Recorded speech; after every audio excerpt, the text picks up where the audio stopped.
خلال 20 سنة الماضية تغير العالم، تغيرت الأحداث والحكايات، فتغيرنا معها لنواكبها بأفضل ما يمكن.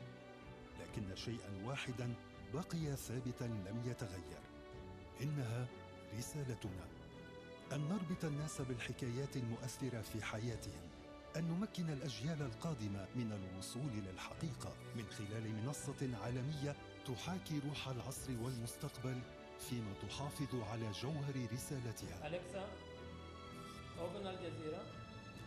Welcome to Al Jazeera News. تخيل أن هناك خبراً يبث الآن فيصل إلى كل العالم بجميع اللغات المحلية في آن واحد وعلى كل المنصات.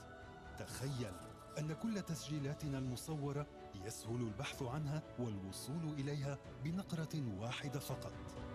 تخيل أن الصحفي يقدم الخبر وقت حدوثه بينما ينضم الجمهور إليه ليعايش ذات الخبر.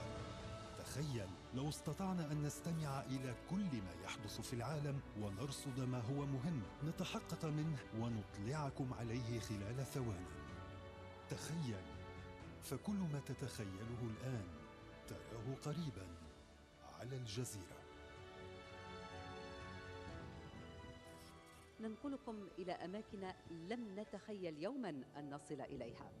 نحن معكم مباشرة من القدس المحتلة بفضل تقنيات البث الجديدة. فيروز زياني، الجزيرة.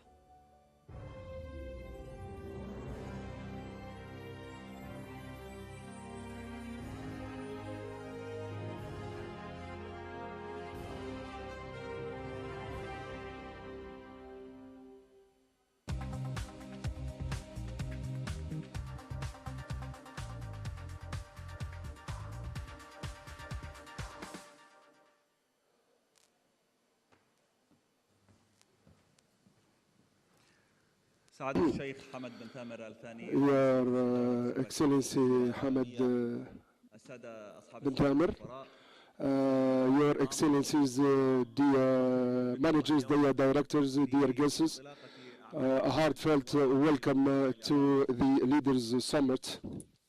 Your Excellency Sheikh Hamad bin Thamer al-Thani, Your Excellency, the Chairman, the ambassadors, distinguished guests, I would like to welcome you all today at Al Jazeera Futures of Media Leaders Summit. This summit is first of its kind in the Middle East and North Africa region, offering platform for industry experts to present innovation solutions and discuss advancements in the broadcast technology and its impact of the future of the news broadcast. Al Jazeera Media Network is proud to present with technology giants the broadcast industry, the research technological solution aimed for industry and in its transition towards the future. The advancement in the technological world and continuous innovation has become one of the single biggest factor impacting media landscape, from news gathering, field reporting, operation within the newsroom into the broadcast mediums continues to bring about the revolution on the way that these jobs are done and how we reach out to our global audiences. We hope this summit provides you the opportunity to work closely with the industry peers and to work closer with technology companies in building the next phase of media landscape. Now I would like to invite His Excellency Sheikh Hamad bin Thamer al-Thani to present his speech.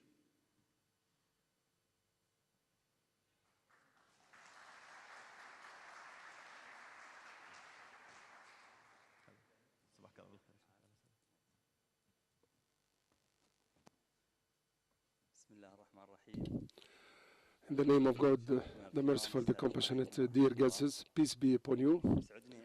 I'm so glad to address you today, and we are beginning the Leaders Summit, in which many of the media representatives are present with here. The hosting of this event comes as a result of a continuous search for better media and the ways to transfer or transmit the message to the public. We hope that this event would form a good opportunity for you and a good platform for you to know in and about the new technologies in media. We will also address the most important challenges that we have to surmount in order to have a better framework of media. On behalf of Al Jazeera Network, I would like to extend my thanks to the organizers of this event, the Microsoft, Cisco, and Cisco Avid, Tik Mahindra, and SIB, and Smart Global, and the Ministry of Communication for all the efforts that they have put in order to make this summit a successful one, from theory to practice, from theory to fact. At the end, I would like to reiterate my thanks to all, to everybody who is present here. I hope that this event would form a good platform that would set high benchmarks for us. And we would like also to say that it will serve as a stepping stone toward the better future of media. Peace be upon you once again. Thank you.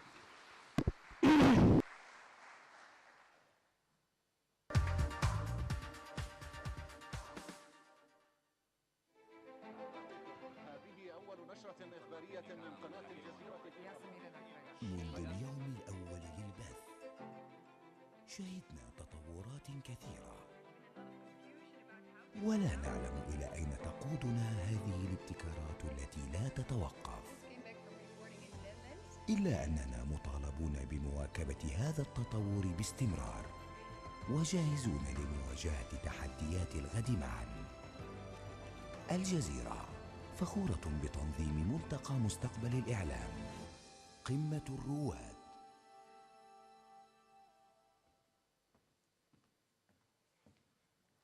Thank you, Your Excellency. Now I would like to welcome our Executive Director of Technology and Operation, Mr. Mohammed Abu Aqla, to deliver his note.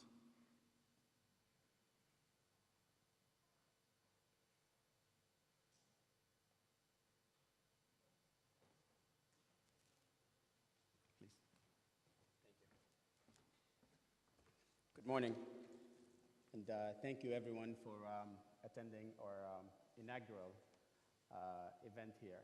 So the Future of Media Leaders Summit is about getting the industry and the media community together so we can have a discussion about the challenges that we have that are facing us. So what I'm going to be sharing with you is basically the journey of transformation that Al Jazeera has been going through, and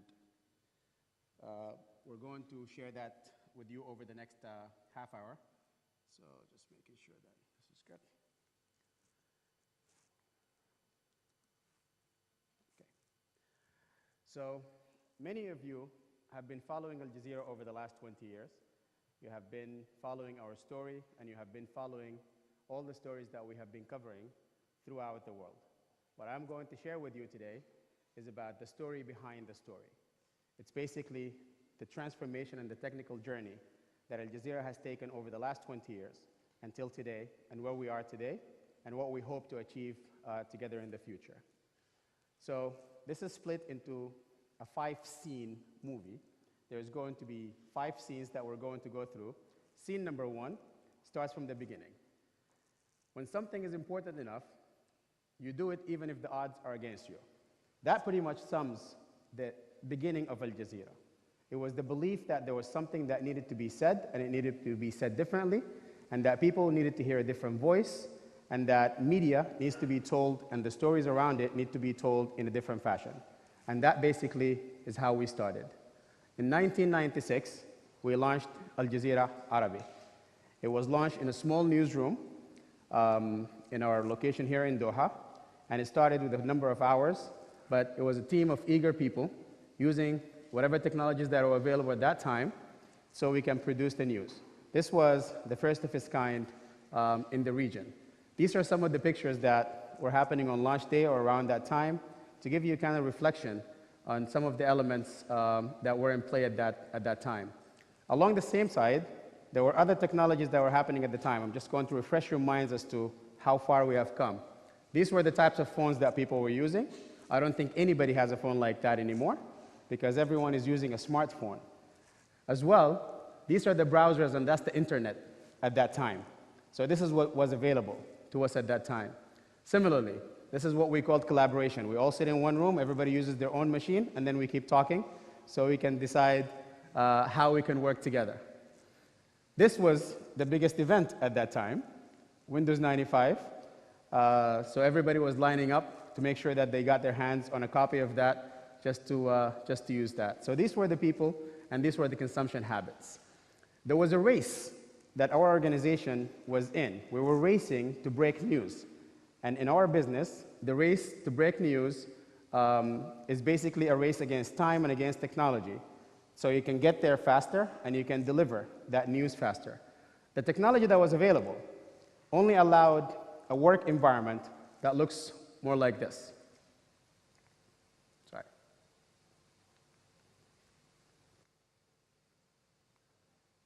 All right, there we go. Change tires.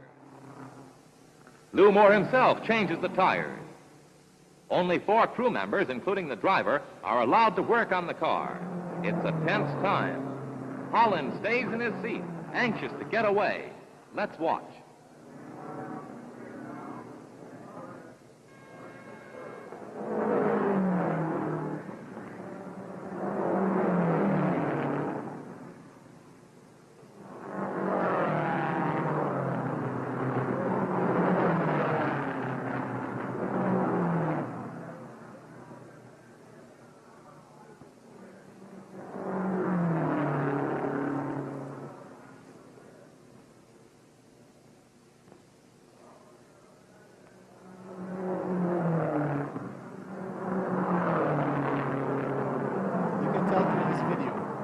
Getting into the race.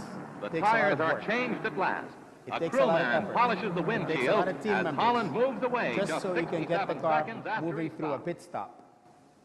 It takes almost forever until the car actually leaves the pit stop and keeps moving. That's pretty much what technology allowed for people to produce news with when Al Jazeera started and through the first period of our life. After that, we got into our expansion mode. That's scene 2 for our story. The expansion started in 2005. We went and published a new channel called Al Jazeera Mubashir. We followed that soon in 2006. Was the first HD file-based channel out of the Middle East. The first full-time English-speaking channel out of the Middle East, which is Al Jazeera English. In 2007, we followed that up by launching the documentary channel. The expansion continues. In 2011, we launched Al Jazeera Balkans. And we go on. In 2013, we launched Al Jazeera America. In 2014, we launched Al Jazeera Turk's website. In 2014 as well, we launched AJ Plus. So you can see that there was an expansion journey that continued throughout these years. In 16, we kept pace. AJ Plus Arabic was added, and also towards the latter part of 16, there was AJ Plus in Spanish. So you can see that the mode of creating media and delivering information was changing, and Al Jazeera was expanding very quickly. Some of the technologies that were available in 2000s that were considered game changers throughout these expansions. Social media became at the forefront of news, became at the forefront of media, of delivering information. Everybody started connecting with Facebook and Twitter and YouTube and so on, just to be able to tell their own stories. We have to adapt, and we have to make those changes as well. There was a lot of change in distribution as well. Not everything was coming through TV anymore. Things were coming through a lot of different devices. That's also another transformation change that we had to go through. The way that people collaborate has also changed over the last number of years because of these disruptive technologies. So people are using Dropbox and Box and so on, so they can be able to communicate and collaborate on stories. As well as the consumption habit. everyone is using their own type of machine to be able to connect and get information. So when you blur all these together, the lines start getting very thin, and you can't really tell the difference anymore on who's doing media and who's doing social and who's doing technical and who's doing news. And that's where the challenges become. So for us, that takes us into realizing all that into the transformation journey. And when it seems impossible, it always seems impossible until it's done. So when we were trying to get into the transformation, it was a very difficult transformation to start, because we have to go through all these expansions, combine them together, rethink about them, and then figure out how you're going to tell people, although we've been super successful, we still have to make some change and we still have to make some progress. So the challenges of expansion. We've expanded so rapidly over the last 20 years, but we ended up with siloed infrastructure. So every location was set up differently and was set up separately because of the expansion needs. Whatever technology was available at the time, we ended up having to use whatever was available. It also led to decentralization, so we kept making separate decisions as part of that. But it was also the realities of inefficient collaboration. So we were not able to collaborate as efficiently as we wanted to be truly a network and not work as siloed channels. That takes us into our transformation journey. So we established a project called AGWT, Al Jazeera Workplace Transformation. Many of you in the industry have been tracking that. So in this project, what we wanted to do is we wanted to unify our presence. We wanted to unify all the different locations. That project in 2014 delivered a new location for us in Washington, D.C. In 2015, delivered a new location for us in the Shard, but they're all built similarly. So they all know each other, they talk to each other, they're familiar, the technology is the same, because we wanted to make sure that we can tell a story together. And in Doha, it delivered in 2016, and it continues to deliver, because we still have some elements in the project that are still ongoing.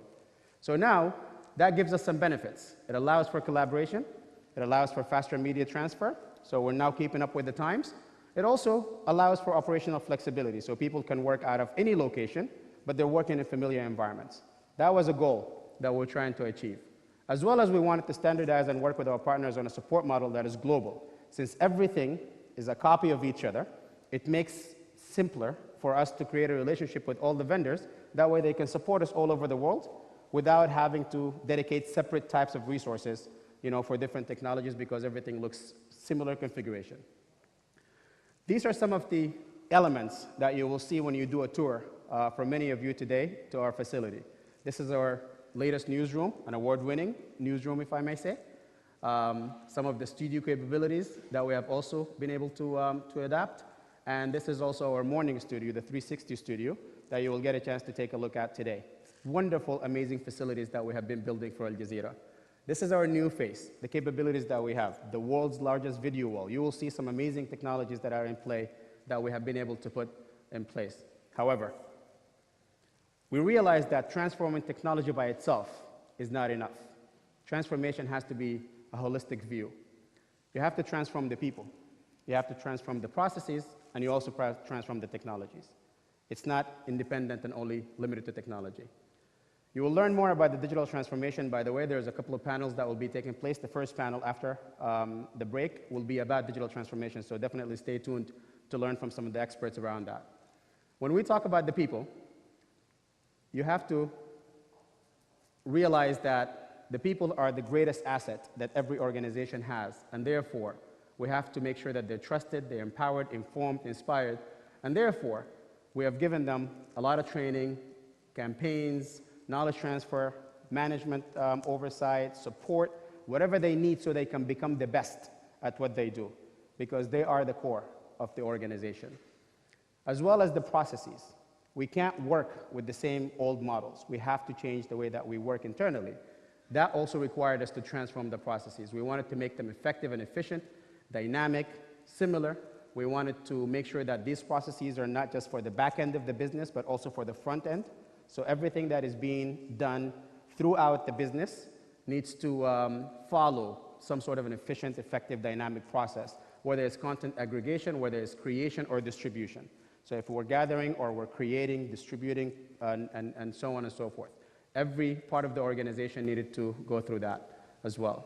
And finally, the technological advancements need to be in place. We obviously realize the need that we need to become more of a digital organization.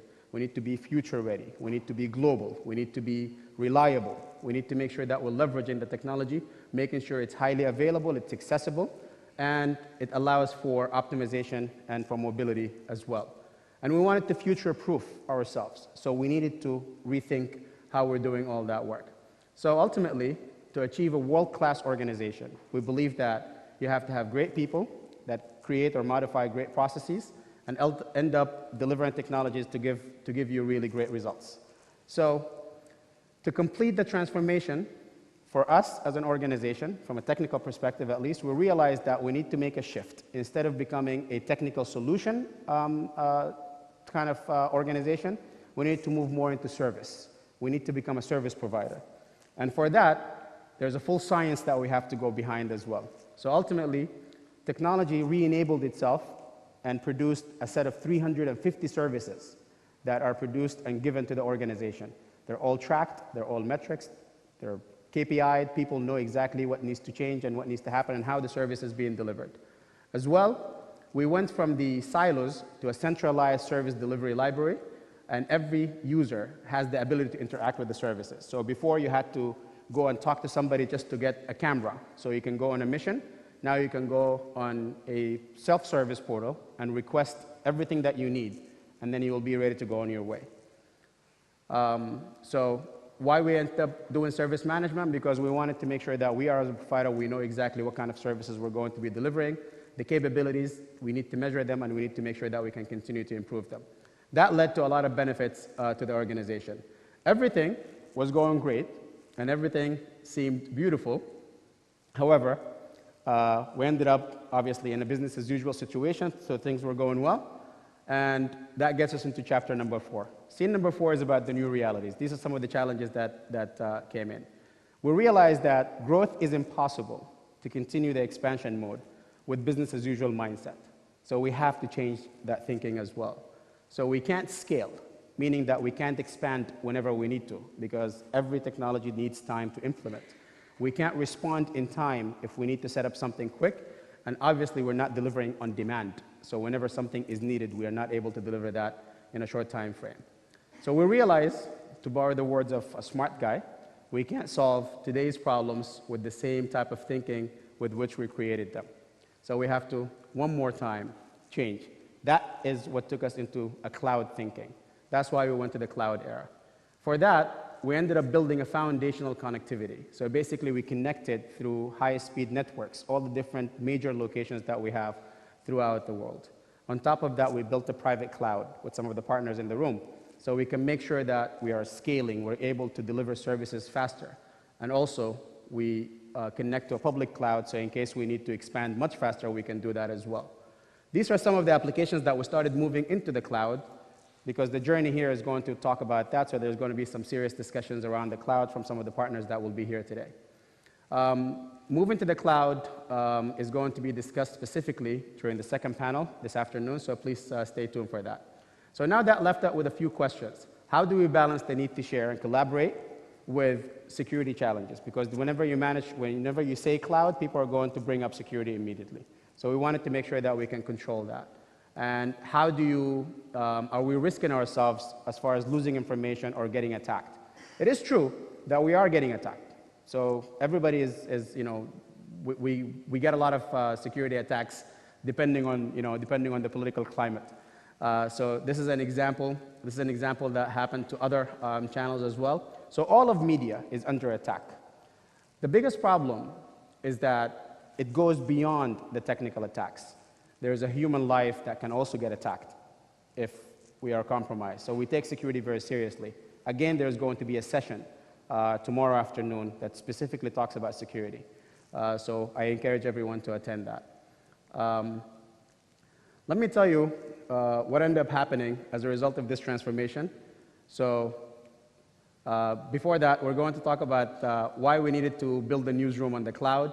There are some elements here that are very important, which is to provide us global access. This is a world first. We are the first organization that is building a newsroom in the cloud with the partnership of Avid and Microsoft. We wanted to make sure that we can have mobile workforces, collaboration, sharing, but shorter time from creation to distribution, because that's very important for us. So ultimately, we wanted to build an on-demand model that allows for us to scale and do anything that needs to be done for the organization when the time is needed for the organization. This is how the race looks like now, and this is why we need to get ready for it. Sound?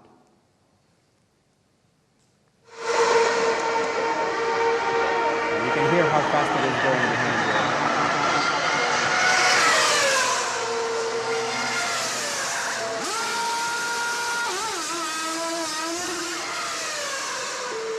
So obviously it's different. Life is moving much faster. You don't have that 2 minutes to sit down and fix the car. It's got to be done in 7.6 seconds. And that's the model that we wanted to build for the organization. So we'll be able to deliver on that level at that speed. Scene number 5 and the final scene. It's about new frontiers. There are new things that are happening in life all the time. Change is inevitable. We are going to continue to see advancement in technology. There's going to continue to be innovation that surrounds us. And we need to make sure that we are ready for that. Some of the changes that we see that we're trying to ensure that we're playing in is artificial intelligence. People are talking about that all the time. We have some use cases that we've actually built. Al Jazeera is playing in that domain and will continue to play a major role in that domain in terms of cloud computing, machine learning, speech processing, and so on and so forth. I'll give you an actual example of some of the things that we're doing. So these are some of the capabilities that we've worked to deliver with our partners for Al Jazeera, and these are some of the benefits that we're hoping to realize through that. So a lot of detail in that is going to be available through the sessions, and is going to be also available through the partnership pavilion that is outside. This is a case in point. We have 50,000 hours, over close to 500,000 assets of tape library stories. These things are being digitized, moving into our cloud, because that gives us the ability to scale it. And then we enhance that, and ultimately we can distribute them through different mediums, but they're very super rich now. We can actually use them and play with them and leverage them. And ultimately, that basically allows us to set up our vision for the future. From a technical perspective, we're going to be investing and working in a few different technologies. But these are things that we believe we need to partner with the industry for, and we need to talk to the rest of the people in the media space so we can make sure that we're all aligning on the same vision and we're all agreeing on how we're going to move forward. But big data and blockchain and artificial intelligence are 3 of the big domains of knowledge that the industry is investing time and effort in, and we want to make sure that we are ready for that. So why are we here today? We are here today because we wanted to make sure that we are having this discussion. We want to have a discussion about the future. We don't want to be in a situation where the technology vendors are building technologies we're not sure we want, and we don't want to be in a situation where we're buying things we're not sure we need. So we wanted to bring everybody together and have a discussion about what are the things that are really needed for us, what are the things that we want, and how do we bridge these gaps and make them work together. And we believe that the road ahead is going to have its challenges, just like everything else. But we also believe that if we collaborate with industry partnerships and people of the like minds, similar problems we spend a lot of time thinking about them and working them. We can overcome these challenges, and together we can win. There's going to be a bunch of these panels and discussions. Please take advantage of those. There's going to be a social media impacts channel. There's going to be a digital disruption and on media event as well. And tomorrow is going to be more on the digital track. So please stay tuned and make sure that you attend these. Finally, I want to thank the sponsors one more time for helping us put this event together. It's the first of its kind in the region, and we're really excited about the participation, and we hope that we'll be able to continue to work this journey together, and we'll welcome more people to collaborate with us from different parts of the industry so we can push this forward. And thank you very much. In case you've missed anything that I've said in the last 30 minutes, I've summarized it in a video in 1.5 minutes, so you don't have to listen to me talking again. Thank you very much, and enjoy. 1996 as a pan-Arab news channel. We have grown into a network of 7 broadcast channels and numerous digital platforms. With more than 70 bureaus spanning the world, our coverage is global and available in multiple languages. As we continue to grow, we continue to innovate. We continue to embrace new technology to reach new audiences wherever they are. Our deployment teams have the latest technology to help cover the news, to help tell the story from anywhere in the world, and often in difficult situations. From SNG and BGAN satellite uplinks to 4G internet-based live feeds or file transfer, our journalists can file reports quicker and more reliably than ever before. Our network of bureaus and live positions can now use fiber lines for faster transfers and cost-effective live inserts. Al Jazeera's broadcast teams deliver live news, documentaries and digital content to our global audience. Our high-speed fiber connects broadcast centers to satellite uplinks to distribute across the globe. And our OTT and CDN networks deliver digital content across multiple platforms. Our consumers can now get the content they want faster than ever. Al Jazeera will continue to grow and continue to be at the forefront of technology in broadcast and digital media delivery. So these guys are going to signal you like a 5-minute. Now we would like to welcome our next guest speaker, Mr. Paul Lee, the partner and global head of research at TMT Industry Deloitte. Please.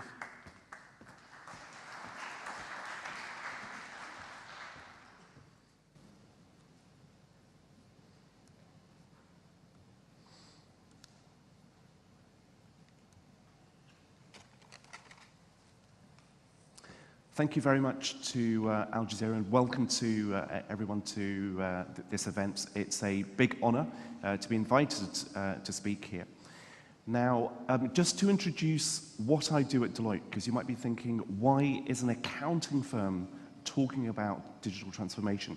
So my role at Deloitte is I look after the research we do into technology, media, and telecoms. And that is all I do. So for the last 16 years, I've worked at Deloitte in this role, trying to understand what is happening in this incredible market where you have the fusion of media, of technology, of telecoms advance, and trying to understand what this all means is absolutely fascinating and very confusing. And a question which I think all of you are asking will be, what is it we have to do? And to understand that, I think you have to understand what questions you have to ask.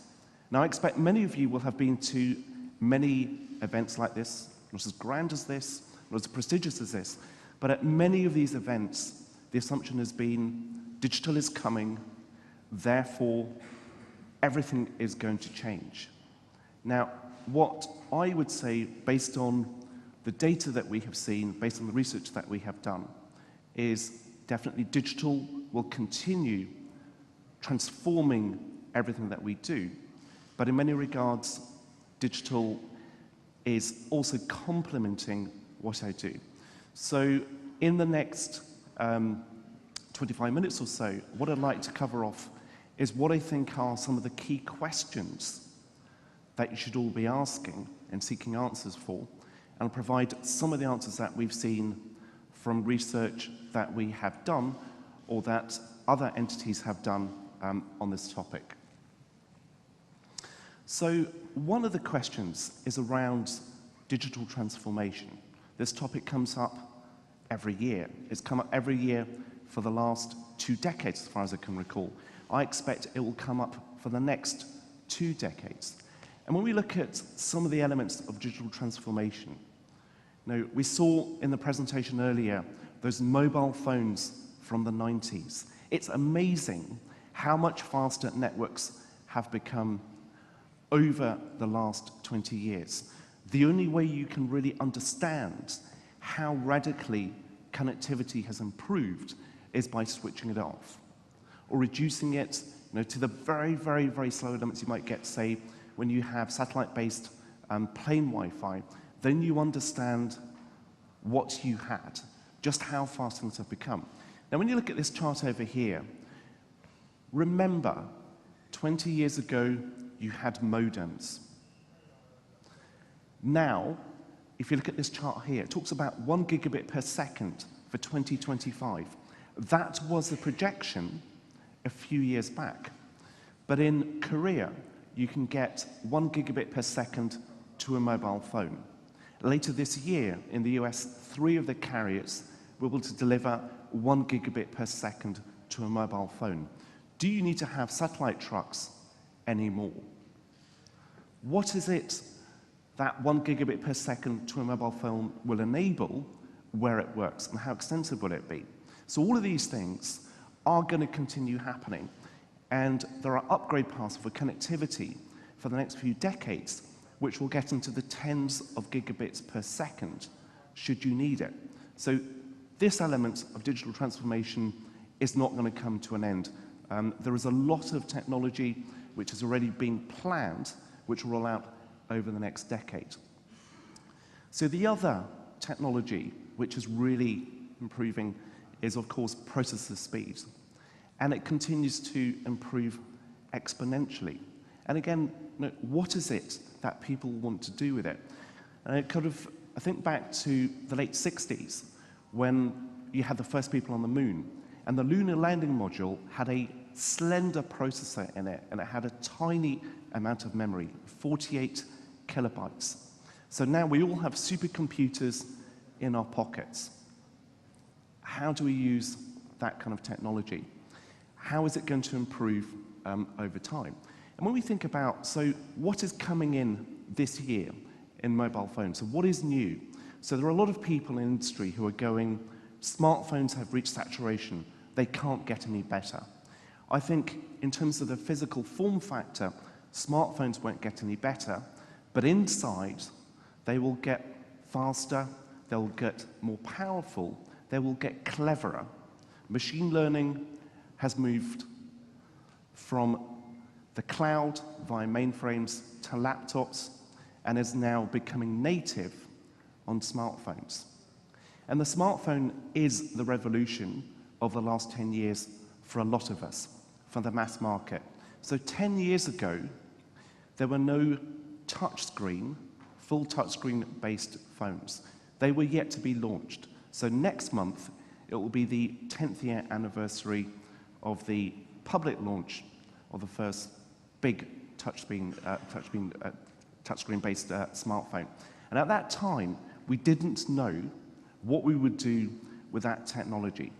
I think at the moment, we don't really understand what machine learning on a smartphone will do. So from a news perspective, will it allow articles to be written by the machines themselves?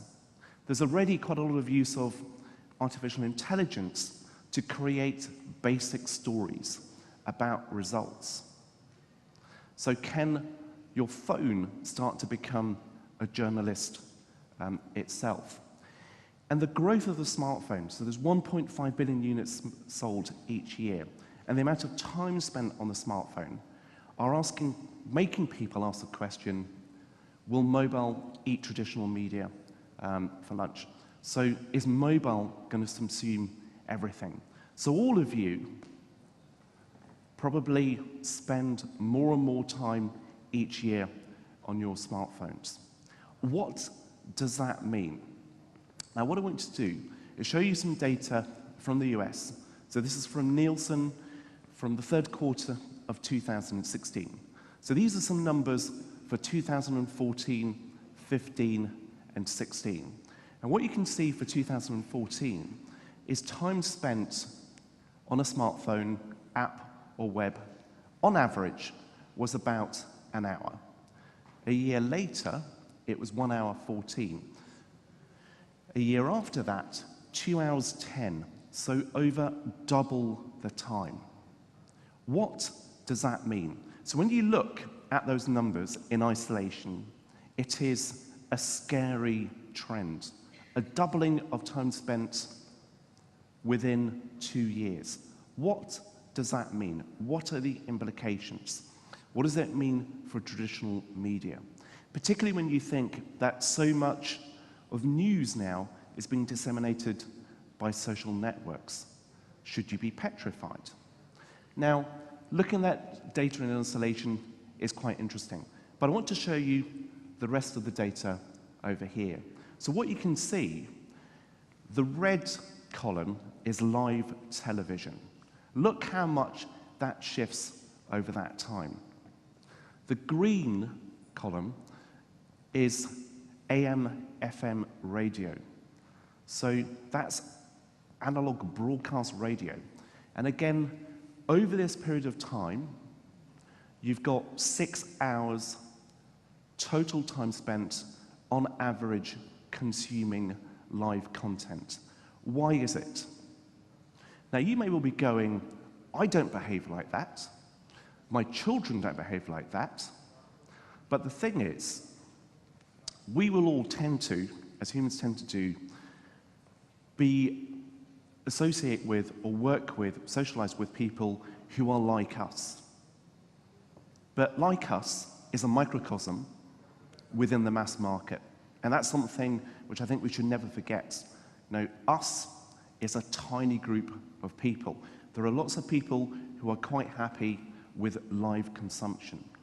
Now, it's live consumption despite the fact that the capability to use on demand is getting easier and easier with each year. So looking at the US market, there was recently a transaction in the US, so for New York, one of the cable companies, and a condition of the acquisition was the minimum broadband speed that we made available to customers in that region was 300 megabits per second. So that's 300 megabits per second. And all you need to do HD on demand for drama is about 2 megabits per second. So the ability to ignore live is there, but the demand may not be. So that's worth bearing in mind. So, and the last thing I'd say is one reason why the orange container can grow so much is what we forget is that the smartphone is a frame. It's a container for so many different activities. And often we'll go, well, I consume news within an app on a smartphone, but you do so much else. So when I'm on the road, I'll spend hours on email within an app. It's not healthy, but you know, that is probably going to be typical for a lot of you. So you will spend hours doing what you used to do on a laptop, but it's just shifted to a different device. And when you look at the consumption, of course it's going to swell. And when you book a ticket online or sort of check it online, or you check the weather online, or you do your banking or navigation, all of it fills that container. So of course it's going to grow. But a lot of it is just behaviors going from being not counted to being counted. Now, one other thing that I've heard for the last decade is people will consume video on mobiles in the future. Now, I'm not sure that that will happen, except when it comes to short content. So people look at their smartphones many times a day. So a lot of you, I expect, will look at your smartphones 50 times a day. But the total time you spend on your smartphone may not be that great, because often what you're doing is glancing at your phone. You're not spending extended periods on your phone because the screen is small, because it hurts your eyes. It requires more concentration. So short-form video works very well with small screens. Long-form may not do. And it may not change just because our eyes cannot cope with looking at highly produced video on a small screen. It's no accident that this screen here is so big, because it's easier to take in the content. Now, just doing simple maths. So the largest smartphones right now are about 6 inches in size. Very few are that big. A lot more are about 5 inches in size. Televisions are becoming a lot bigger. So a lot of televisions, which are on sale in the UK, so there's small ones, and the larger ones start at now about 49 inches. 49 inches is equivalent of 67 large smartphones, 67 phablets. Now, when it comes to consuming long-form video, will people go for the big screen or the small screen? In the long term, I think it will often be the large screen. Now, thinking again about the smartphone, how does a smartphone complement the big screen? So if one of the forms of funding is advertising, what does the smartphone do for that? And in all the research that we have, one thing that we see is a lot of people combine the television with a smartphone. The television is something that you receive information from, and you give instructions to your smartphone, such as searches. You go onto websites. So the combination of the television and the smartphone is a very powerful combination, but the power of that combination hasn't been fully utilized yet. Now, you may be thinking, I've talked about 6 hours of live media consumption in the US, but surely it's just old people. What about young people? Young people don't watch live media. Is it the case? Now let's look at some numbers as to what's happening. So this is some data for the US, and the top blue line is the number of minutes spent by 18 to 24-year-olds watching traditional TV in the US. So it's declining, like it is in most of your markets over here. Now, what you should also note is the annual change, which is the line in red. So you can see the annual change is declining and has declined for 8 quarters. So at some point, it may flatten out. So that's one other thing to bear in mind. Is it the case that there is a bottom that we're approaching in terms of consumption watched? But the other bigger question is, in a lot of countries is, so if you have declining viewing audiences for young people, what else is there that can reach young people? And the answer often is social networks. Social networks, they have fantastic reach. So let's look at some data again here on percentage reach amongst 18 to 34-year-olds in the US, so amongst millennials. And you can see that you have a range of social networks there. Time spent is actually pretty low on average per day, except for Facebook. Facebook is 1,000 minutes per month plus. 1,000 is a big number until you convert it into daily consumption. And daily consumption, you can see over here, for the US, 18 to 34-year-old measured consumption, so not self-declared, this is not an opinion poll on what people would like to say they're doing, this is measured consumption, you've got 147 minutes versus 35. Why is it? Because people glance at social networks, whereas they gaze at long-form television. Small screens, big screens. That is the ratio which is there. Now, going back to young people, what is it young people do? So this is some data for the UK. Again, it's measured data by Barb. So it's based upon automated measurements of what people do. And what you can see quite clearly is younger people watch less television than older people. Now, does that matter? So older people, people in their 65 plus, watch close to 6 hours per day.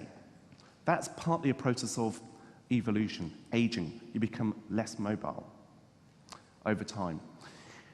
So you retire in the UK at 65 at present. 65 plus is 20% of the population, 20%. And it will grow. Well, that's a forecast that it will grow. Now, in terms of the wealth, a lot of the wealth is now amongst those in their 50s. That's where the wealth is. So for advertisers, where do you want to advertise? Who should you be advertising to? It used to be that you'd advertise to 18 to 34-year-olds. You get them young. What about now? So for markets where people in the Middle Ages have the most wealth, who do you advertise to? And that's a key question. So how will media be funded? And there are multiple forms of funding. So as well as government funding, you have ad funding and you have subscription pay TV. And the pay TV market has been growing at a global level for decades, but may probably hit a speed bump over the next 2 years. Now, one of the sources of funding, a big source of funding, is advertising, about $250 billion industry. So in the US, $72 billion. Now, to put that in perspective, $72 billion is multiples of the revenues for subscription video on demand subscribers worldwide. So it's multiples of Netflix and a portion of Amazon's revenues from that. Now, the reason why we think it's interesting that for the US the revenues are flat is because it's a post-election year.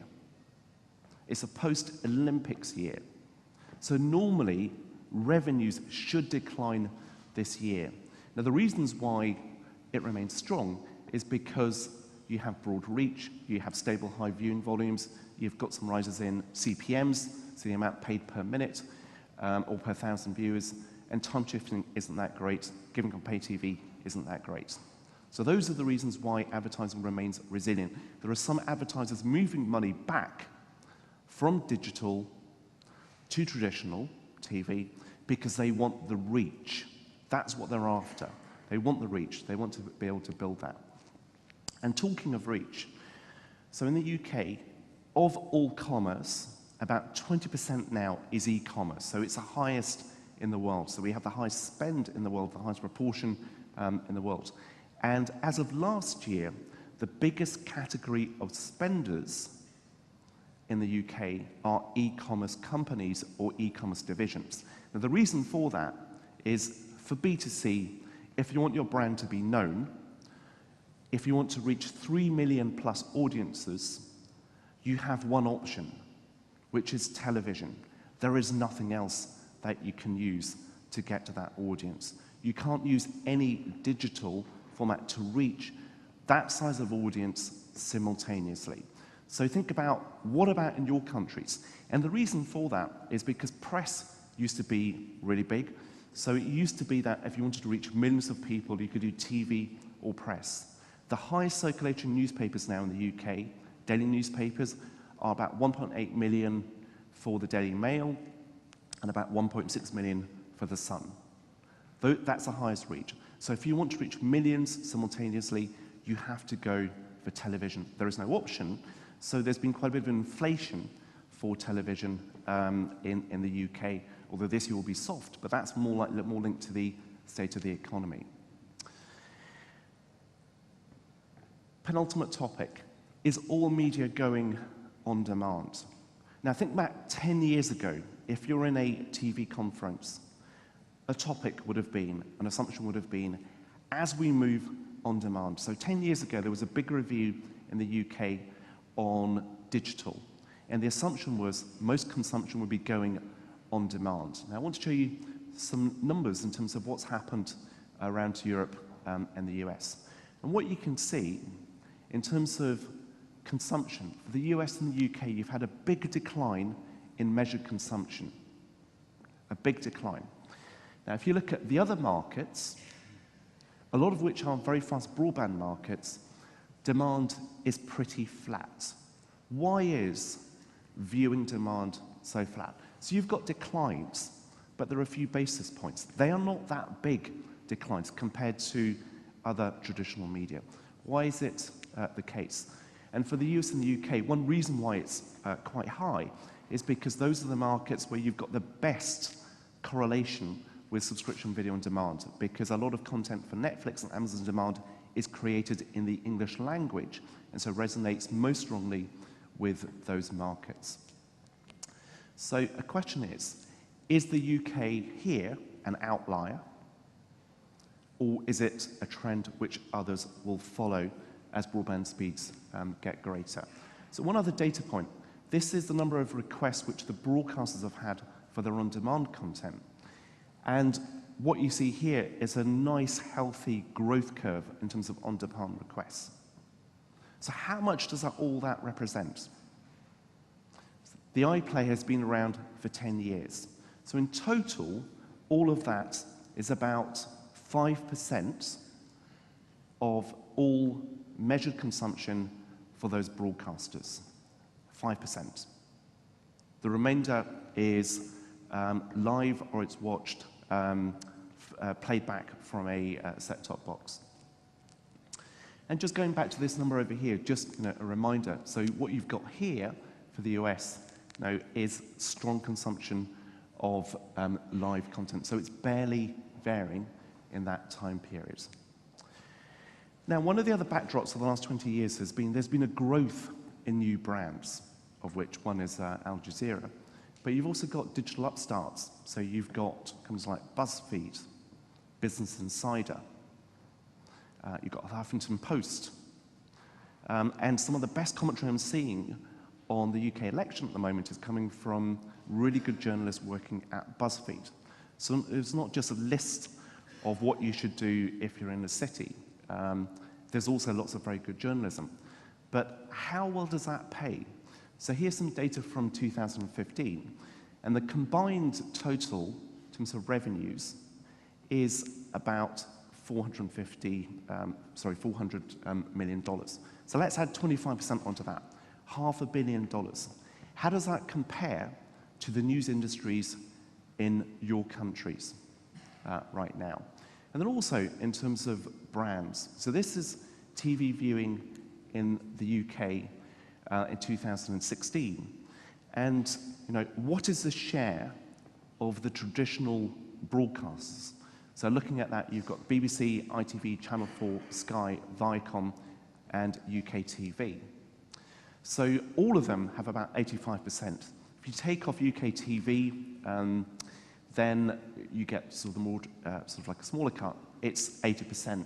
The top four, 72%. So you can see that the demand is very, very strong. Viacom, BBC, ITV, and 4 together are the traditional PSB broadcasters, so the public service broadcasters, 72% of all consumption.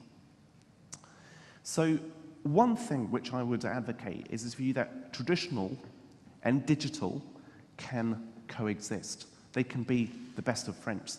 And one of the digital elements is biometrics on smartphones. You might think, what's that got to do with media?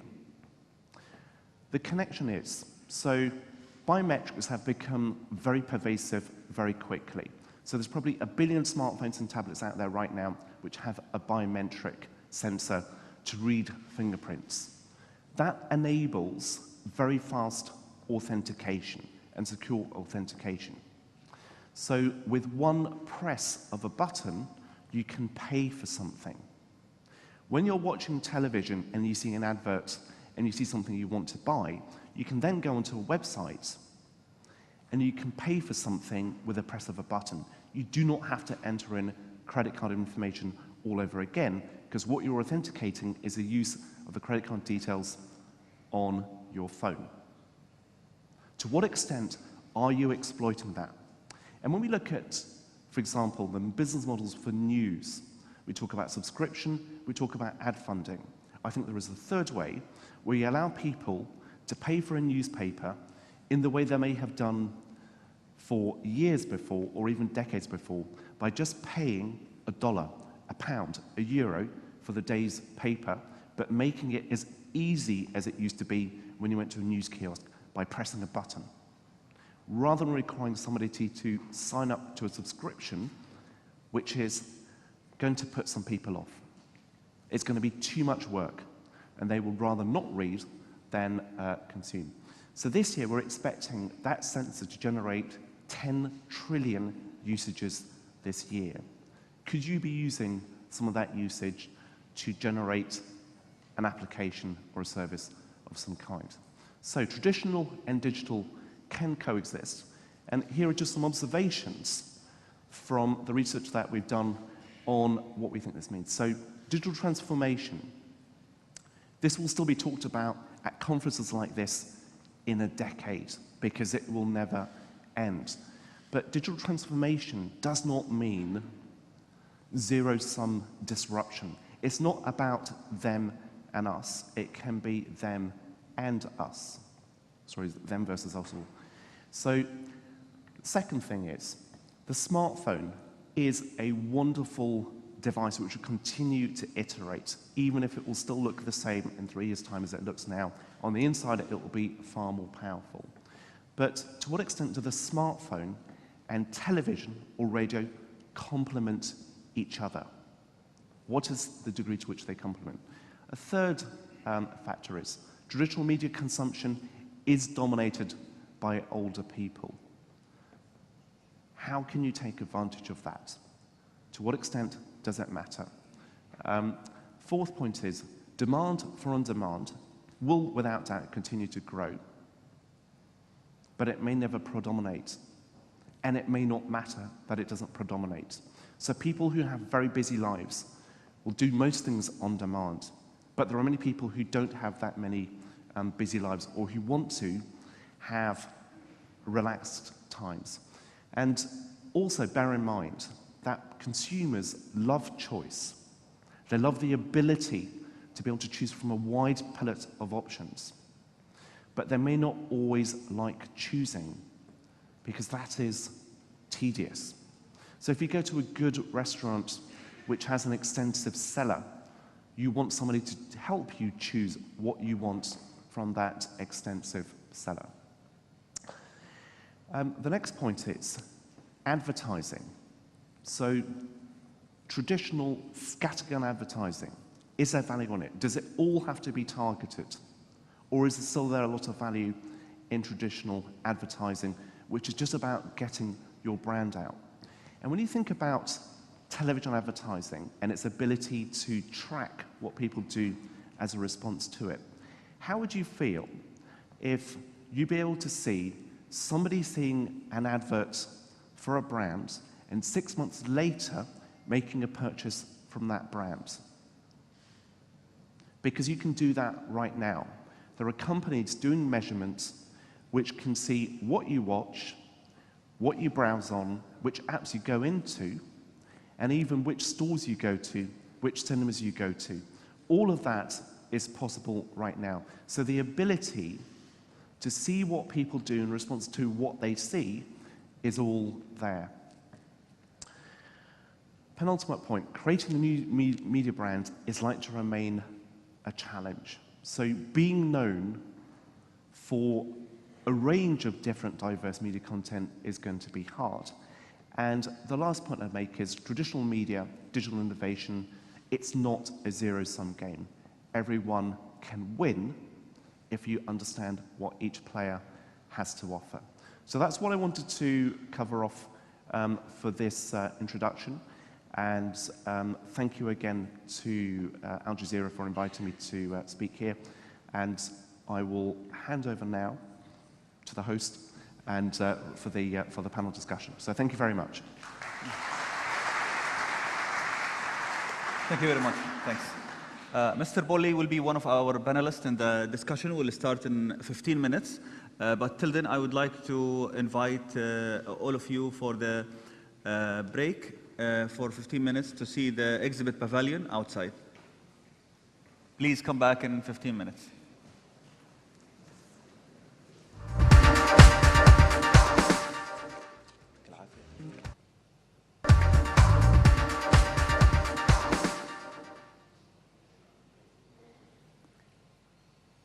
So, ladies and gentlemen, thank you very much for being here. We would like to start our first session and discussion for today under the title of Digital Transformation.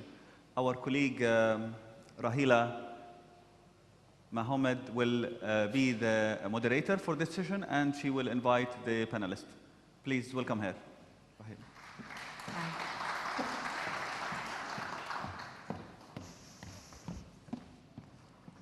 Good morning, everyone. Like Hazem introduced me, I am a producer and also presenter here at Al Jazeera English. First of all, thank you all for coming. if you do intend to post on social media today, which I suspect a lot of you will be doing, maybe even taking a couple of selfies on the event, I don't know, please be sure to include the hashtag AJ Tech Summit on all of your posts that you'll be looking to discuss throughout the day. So without further ado, I just want to introduce you to our panel, if you guys want to join us up here.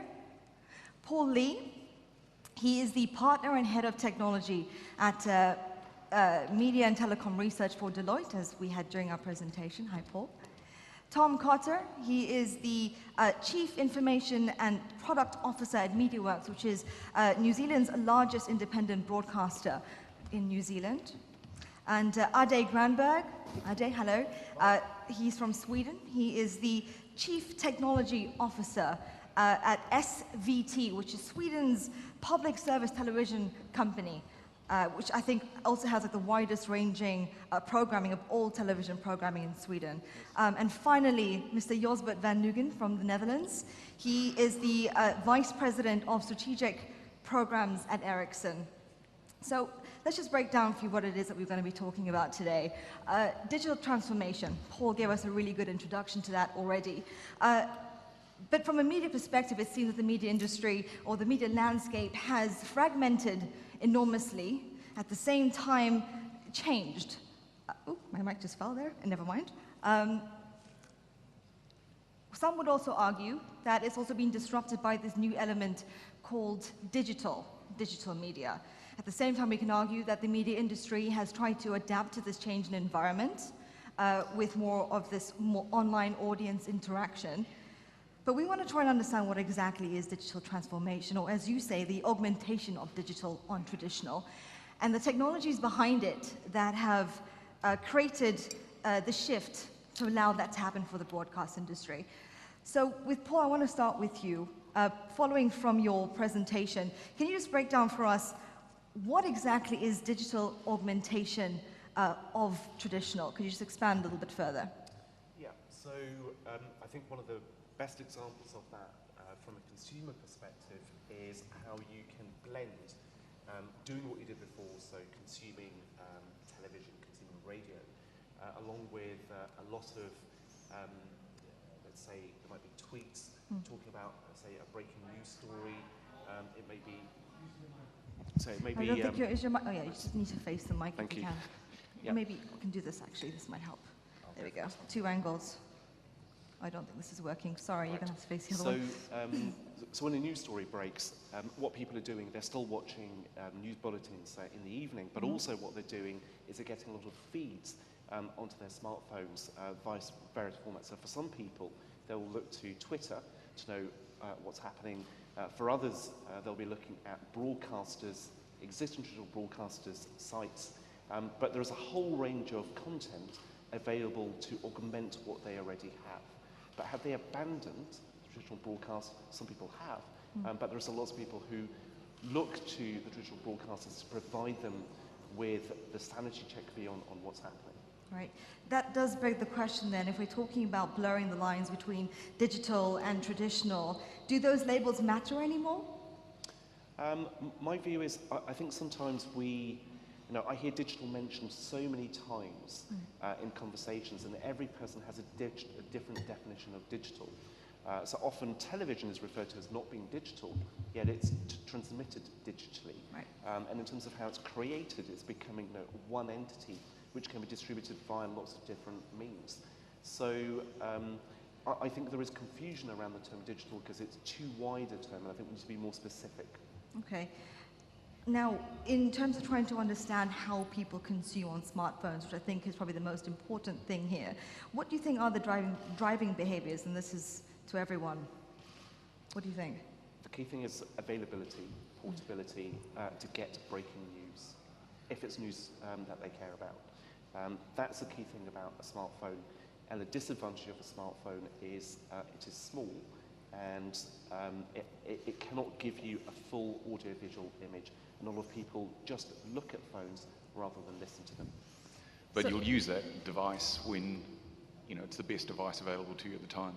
I think in many households where you go to fight for the television at any one time, your big screen experience will always be your preference. But if all you've got left is your smartphone, it's still a good enough experience. And Ade, what about your market in Sweden? The Sweden market right now turned over since a couple of months ago to be the smartphone is the first device to get news as a news collector for the audience.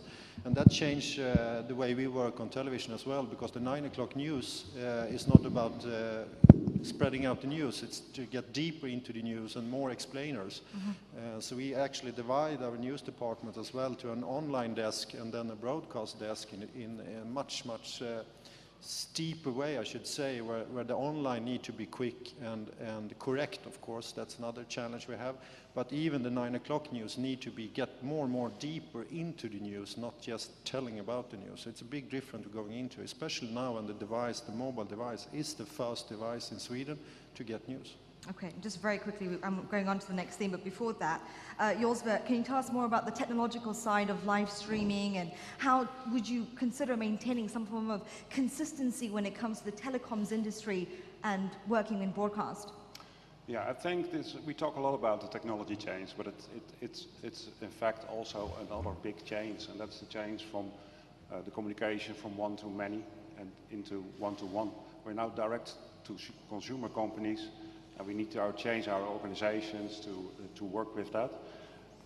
Consuming media, as we now look in the traditional OTT model, already traditional, we look into a more integrated way of working with operators to optimize how content can be consumed. Ericsson is quite known as a telco company, 100,000 employees, of which 5,000 in media. And one of our products is what we call UDN, Universal Content Delivery Network. And we work with operators to shorten the distance between where we serve the content and where it's consumed. And that's a big optimization for a better experience. Okay. Now, shifting it slightly, I'm sure a lot of our audience will be wondering more about this impact that it's going to have on broadcasters in particular. So, Tom and Ade in particular, I know that you obviously work in broadcasting. How do you think this has affected the news gathering, the field production, distribution, even satellite trucks in your markets? It couldn't have had any bigger disruption. So, the disruption's already been hit. We're already experiencing it. I do think we're going to bottom out with regards to the decline in TV. I look at Paul's slides. There will be a point at where we still like to sit and enjoy live television together and feel united around it. If we look at our streaming products, 25% of our streams are actually live streams. So people are still wanting to be part of what is happening right now. So with live streams in mind, how do you work on the production side in terms of thinking about the stronger sort of linear performances in your production lines? We end up just taking the feed and putting it out to Elemental and getting it out on the internet. I mean, that's things have become more complicated. For the user, for the end user, we're coming back to this, is digital and traditional still the same thing? To the user, they don't care. That we shouldn't, and they shouldn't have to care. They see Al Jazeera as Al Jazeera, .com or on here. It's our role in making it as simple as possible and for being where they want us to be. That is the biggest challenge, and I think what we've seen, roles like mine and roles like Addie's and your role before you moved to Ericsson, where they've actually combined all of the traditional broadcasting, transmission and digital all together. So it's now can afford it, because you need to spend money on the old broadcast industry still and still afford to move to the digital platforms, and it's quite expensive for us. And the challenge as well as SVT had now is that the old broadcast industry doesn't need to care about the user experience. Now when you go digital, we really need to take care about the user experience as well. That's a new challenge for us as an industry. We need to get a new department for us, and the user experience is more and more important for us. Now with the user experience in mind, I'm sure Paul and Delbert can both talk about that traditional sort of telecom providers. What do they need to do to cater to those needs now? Yeah. Content is king. I think still everybody agrees with that, although something going on with content as well. But user experience is as much as important these days, and that's to be found in a lot of technology, but not only technology, in convenience for a user to work with multiple business models, to easy do a payment by using your fingerprint, but also work seamless between devices, how you can switch from your mobile to your TV set to your tablet without any interruption. That's a very important factor. Mm-hmm. Paul, in terms of specific algorithms, is there a way, when it comes to the research of all of this, are you able to sort of figure out personal viewing experiences and what people want and then apply that to broadcasters?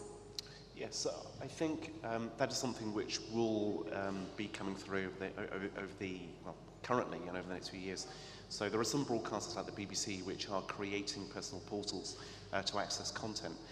And what it may just show is that a lot of people like consuming mainstream content, but it gives people the perception that what they have is a personalized experience with a single logon. And the logon may start off with a smartphone, but it may also extend to television as well. So in the way in which television is presented to the individual. But generally what we're seeing is, say even to get proliferation of apps, which is yet to happen, then whoever picks up a device or gets close to the device is shown whichever app suits whichever news service that they like. Mm-hmm. So there are lots more algorithms coming through, and the best way in which they're delivered is where they are invisible to the consumer. Right. In terms of putting things into practice, all three of you have had broadcasting experience. Has anything like that been put into practice already in your networks? From my perspective as well, to turn over the people that are employed at SVT to a software industry, from a hardware industry, from specialist to generalist, and have that transformation done with the people working at my TV station actually, and to understand where we're heading. That's the biggest challenge right now to survive, I should say. Mm-hmm. Yeah, and for us, this point of not wanting to own the commoditized technology and moving. We're at a transition now where we're moving from traditional boxes and cables to virtualization into the cloud. We're ready to look at outsourcing some of this, but I think it's just possibly a little too early. Mm-hmm. So we're just waiting for that to settle down to see where we actually can place our bets. Advertising is going to be a challenge going forward. The proliferation of different devices and how do we actually get to them? How do we create UIs for them? How do we get security, analytics, advertising to all of those products? And you're right. Fit that in the budget as well. Yeah, and in the budget. And maintaining this view of coming back to your original question of digital versus traditional is just reminding that they're interdependent now, and reminding the executive or reminding the board that the business case for digital is not always crystal clear. It's not always about the revenue. It might be also about the brand. It might also be about, if we're not here, we'll never have a foothold in the future. So it's becomes a belief set business case rather than here is exactly where your money's going to come from. Okay, and finally, before I take it to the audience, what are your forecasts in the next 5 to 10 years for the broadcast industry? Will we be actually talking about digital and traditional, or do you think we'll have a completely different term? Nobody will know the difference anymore. If I look at children, they already don't know.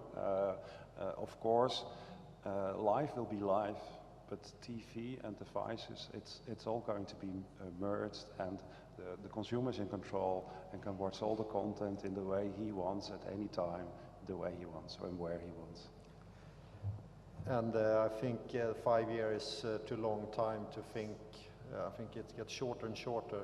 I think we need to personalize, to work more with the big data and metadata, and be where the consumer are, and work more with user friendliness, UX internally and externally.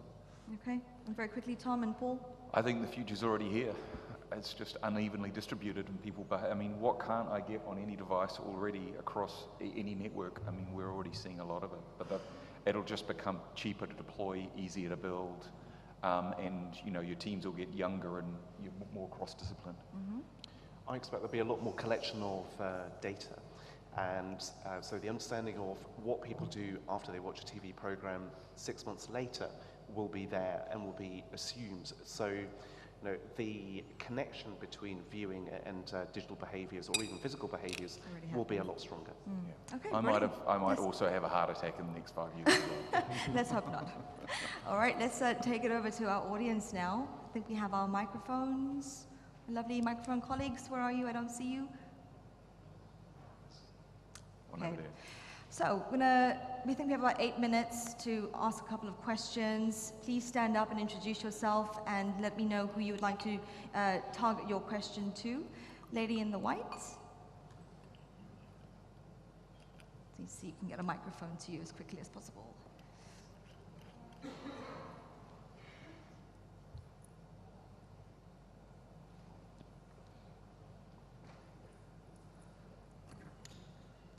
Or if not, then maybe just ask and I can repeat it. Go on.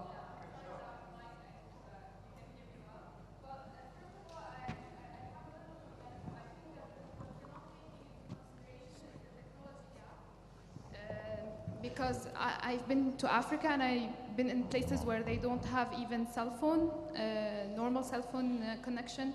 So I think the first thing we need to bridge is this technology gap around the world, because we have still people who don't have 4G, who don't have 3G. They don't know what is digital anyway.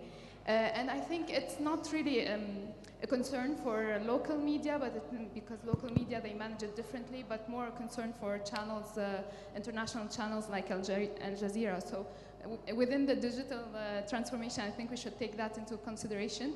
I have a question for Mr. Lee. You said that I wanted to know if you have any studies that show how much would a user accept to pay for news. When you said about making it easier to pay and get an article, I really want to know how much do you think people, on average, are accepting to pay for news, especially now that they have free media everywhere. And I also wanted to know, are there any studies that are showing people between 18 and 34, where are they moving after this age section? Are they moving more towards TV? Are their eyes tired? Are we moving in technology into more hearing than reading? I would be interested in having something that would read for me the articles instead of reading them myself. And yes, if we can talk about how we can manage this technology gap within the coming years, if anyone has any idea. Right. Okay, so I think there's 3 questions there. So around the technology gap, there is a profound technology gap. Over the last few years, it's become wider. There are about 5 billion people who don't have a smartphone in the world. There's about 2.5 billion who do. And when I look at, say, connectivity, in most markets, the decile which gets the best connectivity has 10 times the speed of those with the lowest performing connectivity. Now that varies a lot by country, but across lots of Western Europe, that is the current reality. A lot around the US, you get really high speeds and very low speeds. And the challenge is, how do you address that gap and still make a profit on addressing that gap? With regard to, so there was also a question around what do people do when they grow up? So the 18 to 34-year-olds when they become older. So one big influence is stage of life. So I expect over time, consumption of television will decline, but it will take decades for that decline to become really, really significant. So people who are distracted a lot by smartphones will remain so, but when you think about, and when people have a family, so if I look at the UK 18 to 34-year-olds, those who have a family watch twice as much TV as those without a family. And it's because you have less income, you are more tired. So it's part of the inevitability of that particular context. And there was a third question that you had, but I'm afraid I don't recall. Text to voice. Oh, how much they're willing to spend. So are people willing to spend? In Western Europe, I expect they would pay similar to what they currently would have paid for a newspaper. So a lot of consumption, if you look at, let's say, the pricing of content when you move it online, it remains similar. Sometimes it's higher.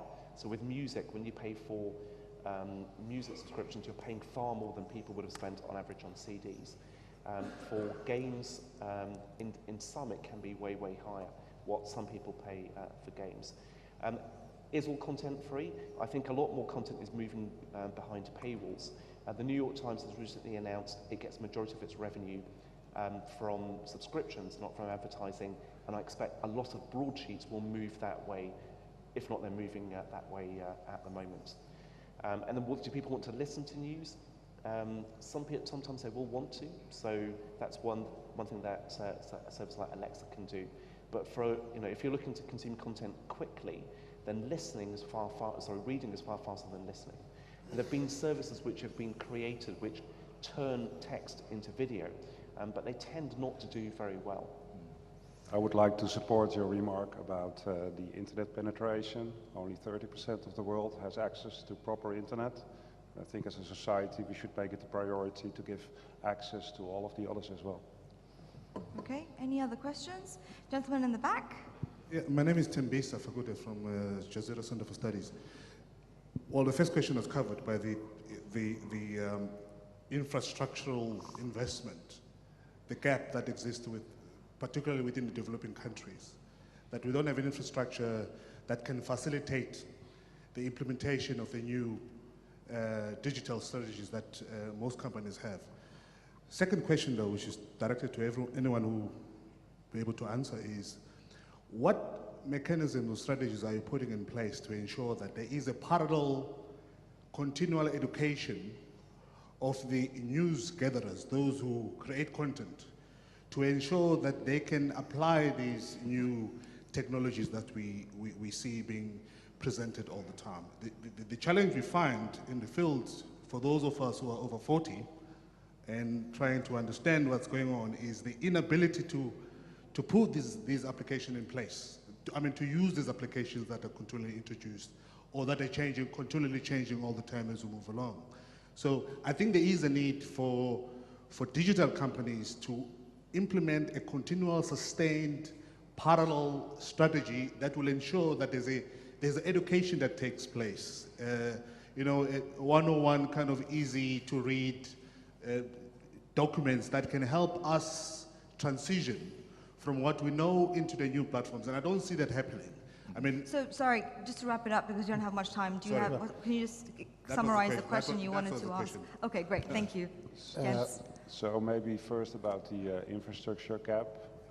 What we see is that broadcasting companies are still doing their own technology, and it's important to work with, for example, preferable Ericsson, but to work together and create shared platforms and use the technology for faster development and make it more cost efficient. And the journalist question, on SVT, I don't see that we get all journalists educated. I think we are now structured as we put in specialists instead, helping the journalists when they collect the material, whatever they collect, to package for each platform. It could be Facebook, Twitter, LinkedIn, or wherever it suits best, in the way it suits best. So we are actually helping the journalist with experts on different platforms instead of educate them, because I don't think everybody will be educated, and I don't think that we will have journalists that can handle all the different platforms and outputs that a modern TV house today will have broadcasting. For us, it started with the leadership. So our chief of news is actually the ex-editor-in-chief from 9MSN, which was the Australian, largest Australian news portal. So we actually brought him in to drive, our TV broadcast and our TV bulletins with a digital slant. The second part of it is how do we continue innovation? Example we would use for the VR, we just set up a team. We gave them the time box. You had 60 days. It ended up being 90 days.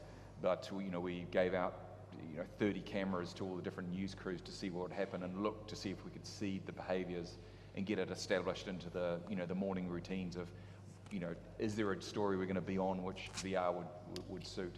So just trying to, rather than making it a large piece of work to try and drive some innovation, actually just give it to 6 people and say, you guys are the bastions, see what you can do in 90 days and come back to us. Okay. Anybody else have any other questions before we wrap up? No? Very quick. Lady in the white.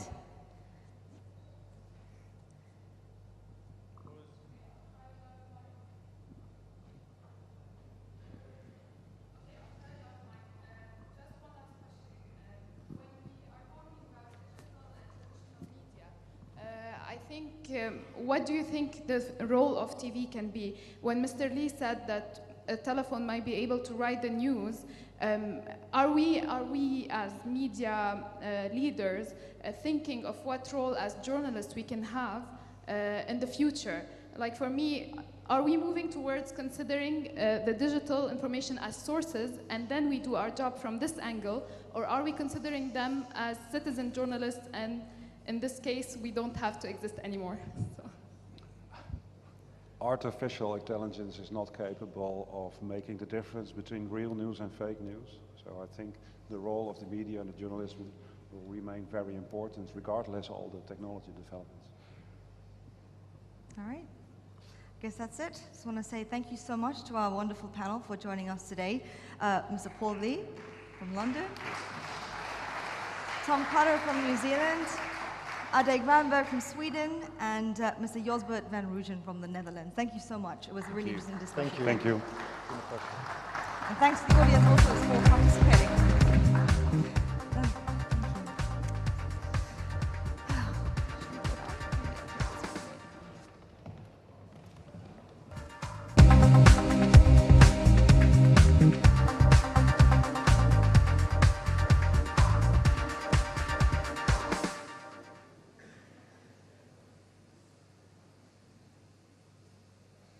Thank you, dear guests, for your patience. Now we would like to welcome our next speaker, Mr. Ranier Kallards, the head of, industry lead of media and cable at Europe, Middle East, and Africa in Microsoft. Please welcome him. Thank you very much, and good afternoon. So also warm welcome from my side, and I would like to talk to you about cloud and cognitive computing and their impact on the future of news production. But as we just talked about digital transformation, I would like to reflect a little bit upon what are the driving factors of that digital transformation and how is that going to impact the media industry. Just some general remarks.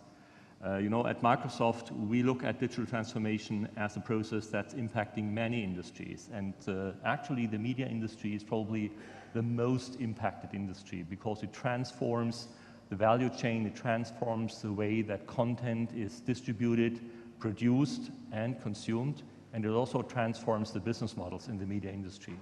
So if you look a little bit more closely, content is and will be king, as they say in the media industry.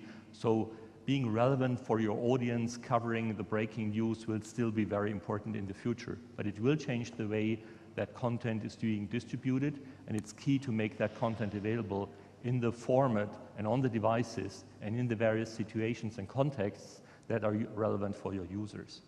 Secondly, technology is going to have a significant impact, and this is where Microsoft plays. You know, Microsoft, being the largest software company in the world, we have made our own transformation from being a software provider to increasingly being a provider of cloud-based services and a cloud platform that are being used by our customers. And with regards to the media industry, that technology is going to change the way we're capturing content, we are producing it, we're distributing it, and how it is being consumed. And the cloud has a couple of impacts. First of all, it brings down the cost of many of those processes, so you don't have to make significant investments into infrastructure. You can use cloud services. And it also shortens the time to market, so you can create new media offerings, new content offerings in much shorter timeframes.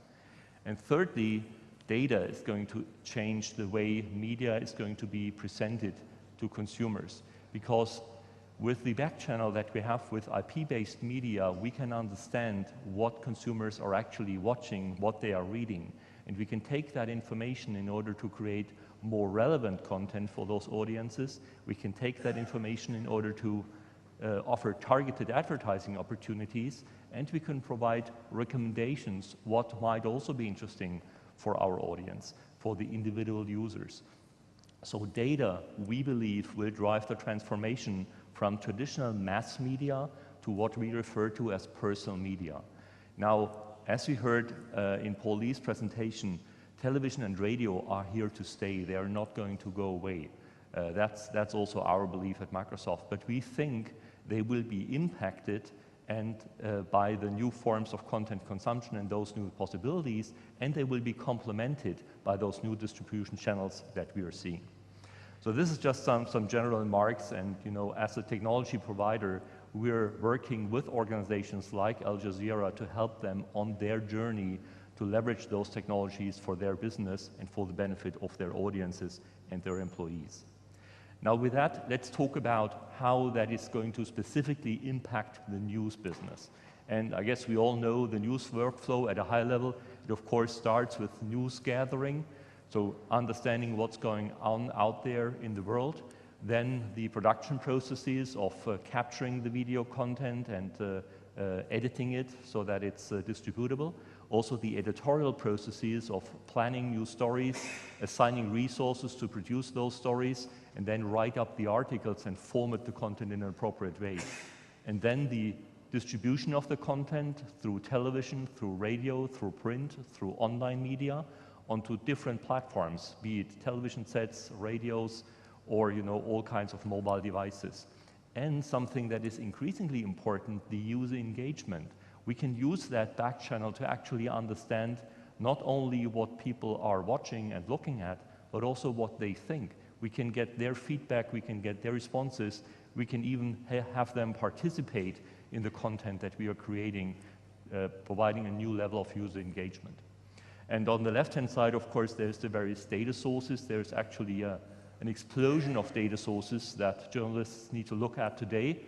And then it really starts all with a story proposal being made. This is something that we would like to produce with resources being assigned and technical equipment and as well as human staff being assigned, footage being produced, and then content being edited and formatted for the different outputs that you see on the right-hand side.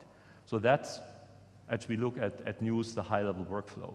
Now, how does the cloud and how do cognitive computing technologies impact that workflow, and how can they be leveraged along that workflow? So we've tried to do a little mapping here, and rather than going deep on the technology, I just would like to show you a couple of examples for the applications, the new applications that are leveraging that technology.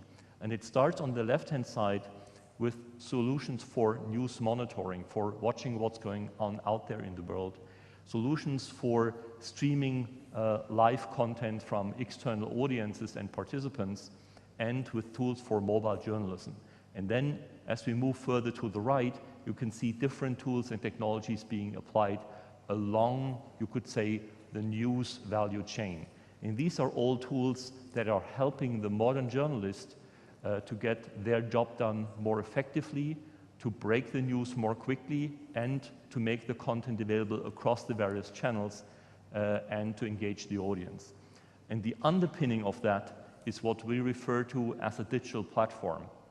And a digital platform, almost by definition today, would be in part cloud-based and in part on-premise, would typically be a hybrid deployment. And it would consist of a solution to manage your media assets, to better understand the content that you have, automatically indexing it, that would be media analytics, to understand what your audience is doing, what they are watching, what they're interested in, that would be audience insights, and of course, distributing the content to the various devices. So that's kind of the big picture of how cloud and cognitive computing can support the journalist and how the journalist would use digital platforms in order to get the job done. Now, as you can probably tell, the blue is for cloud applications and the orange is for cognitive computing applications. So this is where we are using technologies like big data, like machine learning, like cognitive services in order to understand the data and understand the content. Now, let's go from here and look at some of those applications in a little bit more detail. So news monitoring. This is a solution built by one of our partners, XNews, and this is a little bit like TweetDeck. So we have multiple channels here. On the left-hand side, you can see the news agencies. This is what journalists have always been using, Associated Press, Agence France Presse, the German press agency, to understand, what kind of news they're gathering.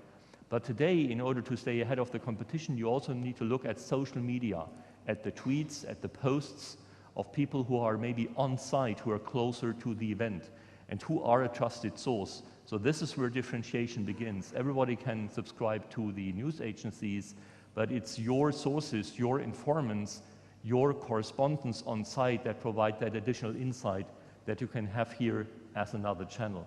And then on the right-hand side, you can also watch what the competition is doing. That would be the RSS feeds, maybe what other news stations are covering.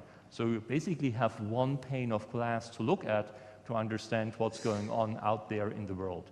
So that is a news monitoring application, and as much of this content is actually born in the cloud, as it's originally published on the web, it's just logical to have that deployed in the cloud. And that's a kind of solution that is used, for instance, by the BBC in the BBC News Monitoring Department, and by Sky News, specifically Sky Sports, to also watch what's going on out there. So that's one example of how the cloud can help journalists understand, what's happening in the world. The second application I would like to introduce to you is audio and video over IP live streaming. And this is essentially using the Skype platform. Skype is very popular.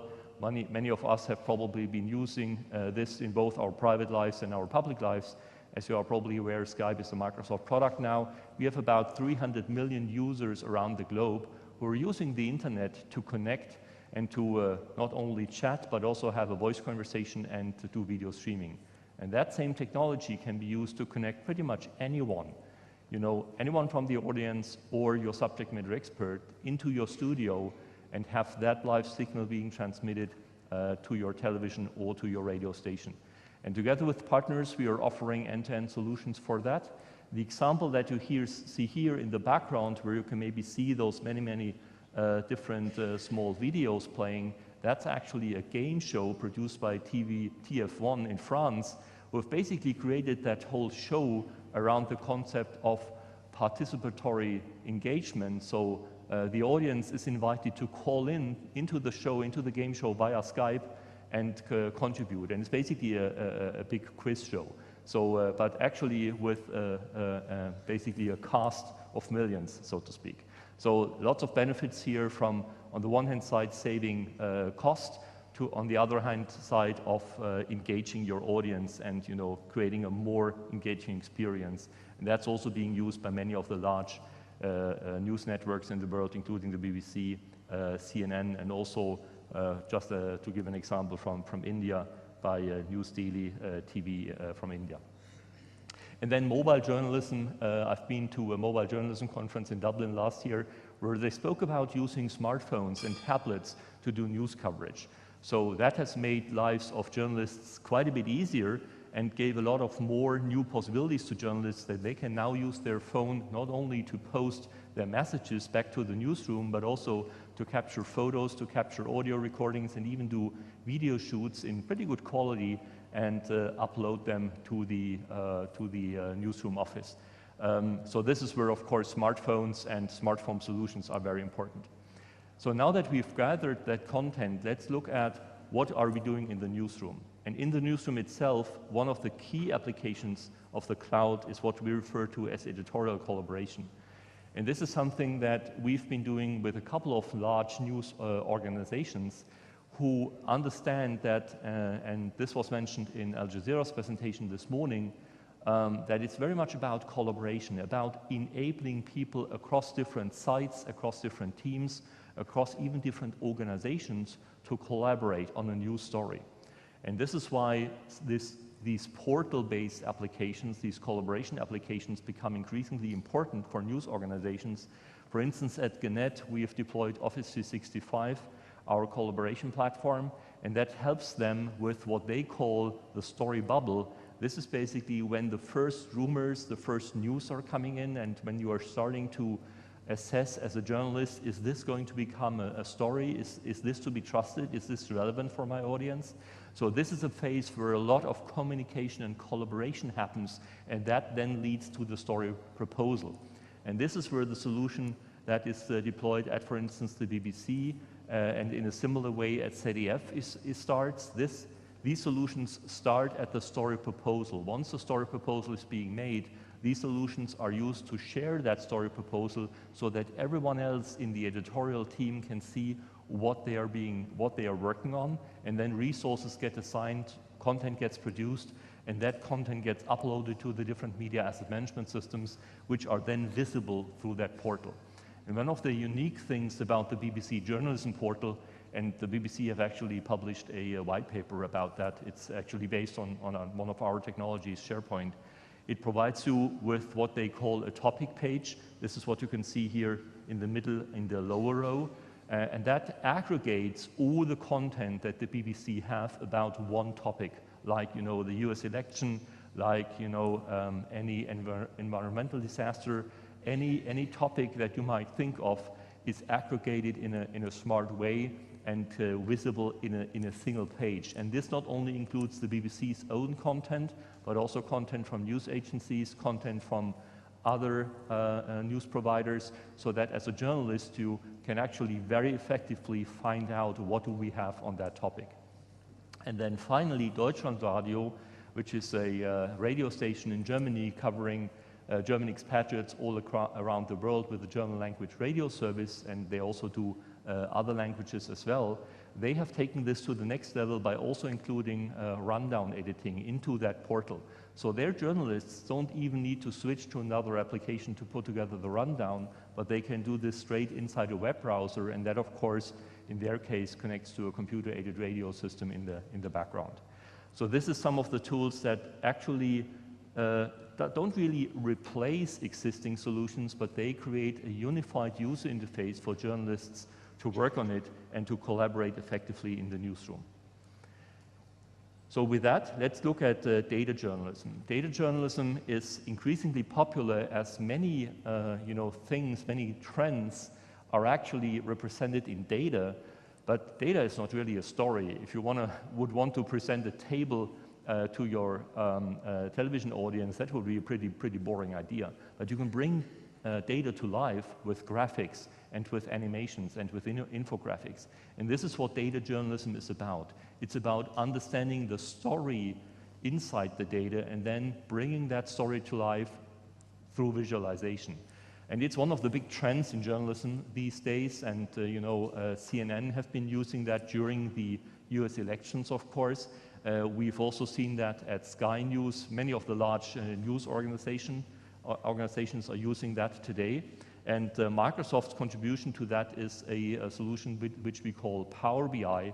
And this is what it looks like. So basically, you can think of the journalists connecting to the various data sources, and Power BI takes away a lot of the technical complexities of doing that, and then basically interacting with the data in a visual way and eventually publishing that to the web so that users can consume it on their tablets, on their smartphones, and the way the data is represented automatically adapts to the device. So that way you can very easily, very effectively tell your data story in a compelling way. So that's Power BI, and that's something that is increasingly being used by journalists to tell data stories. And this is, an example from the K5 news program from NBC, who are also using that. So the next example I wanted to share with you is the capabilities around search. So journalists, in addition to collaborating and coming up with good ideas for new stories, in addition to of course, sometimes telling data stories, also need to do quite a bit of research. So search is probably, apart from maybe email and smartphone, one of the key applications for journalists. So what can we do to make search better? And again, some of the cognitive technologies can help us here. So the journalist on the left-hand side will probably work on a number of documents on different types of content, but he or she will also collaborate with other people, with subject matter experts out there, with other journalists, and with eyewitnesses. So, many people who typically are involved in a story. So it's not only about content, but it's also about people. And last but not least, the connection between the journalists and these people are typically conversations that may happen over the phone, that may happen over email, or over social media, or via any instant messaging service. Now, what if we could actually understand those connections? And this is where cognitive computing comes into play, and understand what is relevant for a certain story, which of those connections, which of those communications, which of those pieces of content, and actually create a network around the journalist that creates basically a semantic network of related content, people, and conversations. And that not only spans an individual story and an individual person, but that could eventually span the semantic network of all the people that a news organization are working with, all the content and all their communications. And this is what's the power of Office Graph. That's basically the technology that powers Delph, which is actually a semantic search technology which is visually represented here. And that's now part of Office 365, part of the collaboration platform that we are providing, that is actually adopted by many news organizations, and that is actually one of the key reasons why, in addition to the collaboration aspects that we spoke about earlier. So we've now talked about how these modern technologies can help inside the newsroom in the early stages of creating the content. Now, once the content is produced, obviously I need to put it into my newsroom system in order to put down the rundown. As we just saw, in some cases that might be exposed through a portal. In some cases, it's a more classic newsroom system. Again, that will not go away. That will continue to be required. Actually, some newsroom vendors have expanded their systems to also include some of those collaborative aspects. So in some cases, there might be some overlaps. In some cases, the newsroom systems are integrated in those portal applications for an easier work environment for the journalist. And then at some point, we need to do video editing, right? And this is where we as Microsoft are clearly a platform provider, and where we are partnering with the leading players in this industry to really make it happen, to bring those editing capabilities and collaboration capabilities around content to the cloud.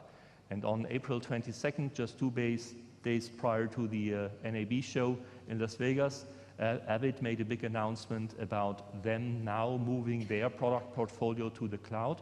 So Avid, probably one of the biggest names in this industry, have started their journey to the cloud. They have already consolidated the broad product portfolio that they have into a platform that they call Media Central. So that's basically a common hub that they are providing.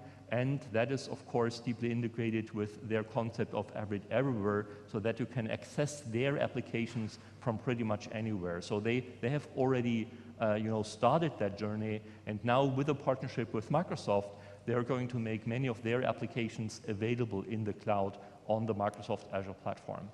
We are proud that Avid have selected us. I think there's many good reasons for that, and I would just like to mention 2 of them.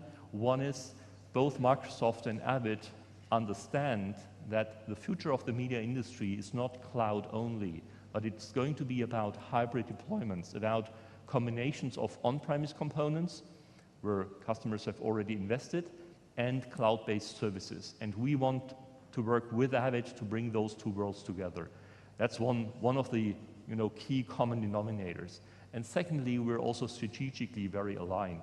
For Avid, the media industry is super important. That's Avid's top industry. And also for Microsoft, media is a priority industry. So we are very much aware of the specific requirements of this industry, and we are making significant investments in that industry. So having a person like myself who is trying to understand what are the challenges in the media industry, working with our account teams on the one hand side, but also with our partners and our engineering groups to cater to the needs of the media industry, that reflects that commitment from Microsoft to the media industry. And that's actually, that's probably going to take that commitment to another level. Actually, a little bit earlier, last year in November, we announced a partnership with Adobe, another big player in the editing space, who have started their journey to the cloud a little while back, actually, but now have also announced that they will be making their products available on Azure, specifically the Adobe Creative Cloud, so that basically, you have 2 of the largest providers of editing and post-production solutions now committed to the Azure cloud, which is a reflection of why Microsoft is, probably pretty well positioned in the media industry, and that's a reflection of that these vendors understand that Azure offers some advantages for them. So that takes us to the last part of the value chain, to the distribution side. And let me give you 2 or 3 examples here. As we already talked about, obviously the content needs to be distributed to multiple channels. Now, historically, many news organizations, when online media became popular, they set up a separate editorial team to produce the online content, and they had a playout infrastructure completely separate from their television playout infrastructure to serve the online channels. Now, obviously, this no longer really makes sense because it's very costly to have two parallel infrastructures, and also it means that, you know, you have to do a lot of the work twice. In order to avoid that, you would want to have an integrated production environment where you can produce for television, radio, and online in parallel, and you would ideally want to have a playout solution that serves those different channels all from an integrated environment. And we've been working with one of the biggest players in that part of the value chain, Imagine Communications. About 50%, or actually I think it's a bit more than 50%, of all video that is broadcasted worldwide touches one of the products of Imagine Communications. So this is how big they are on the playout side of the industry. And they have partnered with us to make their playout and ad insertion solutions available in the cloud. And what you can see here is how they are supporting an end-to-end workflow from encoding the video content to encrypting it, to making it available in different formats, live, video on demand, and then eventually distributing it to pretty much any device, whether it's a TV set or a smartphone or a desktop or a tablet, and inserting the advertising for monetization. So Imagine are also leveraging the capabilities of the Azure cloud in order to make that happen on the distribution side. So I think, as you can also already see from those examples, the cloud and cloud-based computing and broadcasting is not really something of the future. It's already here now, and it's starting to grow in many areas in the value chain. And with that, let me get to one of the maybe more exciting parts, where the cloud can kind of open up new possibilities, and that is what is referred to as mixed or virtual reality. And if we have audio, we can maybe switch on the audio. This is a video that we produced together with the NFL, the National Football League in the United States, to envision what the future sports experience could look like if we combine traditional television with mixed reality. As you can see here, you can put up this device, which is the Microsoft HoloLens, to expand the screen and actually have a larger display area. You can insert 3D holograms into your field of vision in order to have a more interactive experience with the content. And as you will see in this scene, you can insert statistics in order to get more information about individual players. You can, think about some other scenarios, some social scenarios. In this case, you have actually one of the players visiting you in your living room, and you have a gamification aspect where you can actually replay some of the scenes with one of with a game that happens basically on your table in front of you. And you can do a closer analysis of the athlete's performance if you're really, really into that. So as you can see from that example, kind of the sky's the limit here in terms of the imagination. And our sense is that mixed reality will have a big impact in specific content formats. It will be powerful in education, of course. You can easily imagine this applied to educational purposes. It will be big in animation. So we're working with some of the big animation content producers there, and it will probably also be very big in sports and in news, we believe. So something to watch for, creating new ways of engagement. Another way of engaging your audience is to invite them to vote, invite them to ask questions, invite them to participate in a quiz, invite them to a survey. And this is what we're enabling with a solution which is cloud-based called Microsoft Pulse, being used by many of the large news networks. And what this essentially does, basically, it allows you to do online voting, online responses to questions, online surveys, which can then be presented on television. This is a way of making the audience part of the experience and really connecting with them and really, creating more of a bidirectional communication rather than just presenting to your audience. This is increasingly popular, and Microsoft Pulse, makes that dramatically easier to set up. So as you're aware, this is not totally new. What's new about this is how easy it is to do that now. Basically, it takes some 15 or 30 minutes to set this up, and then you're good to go and use your pulse in your newscast. So with that, let me show you one last example for how you can leverage that back channel. And this is what we refer to as social engagement.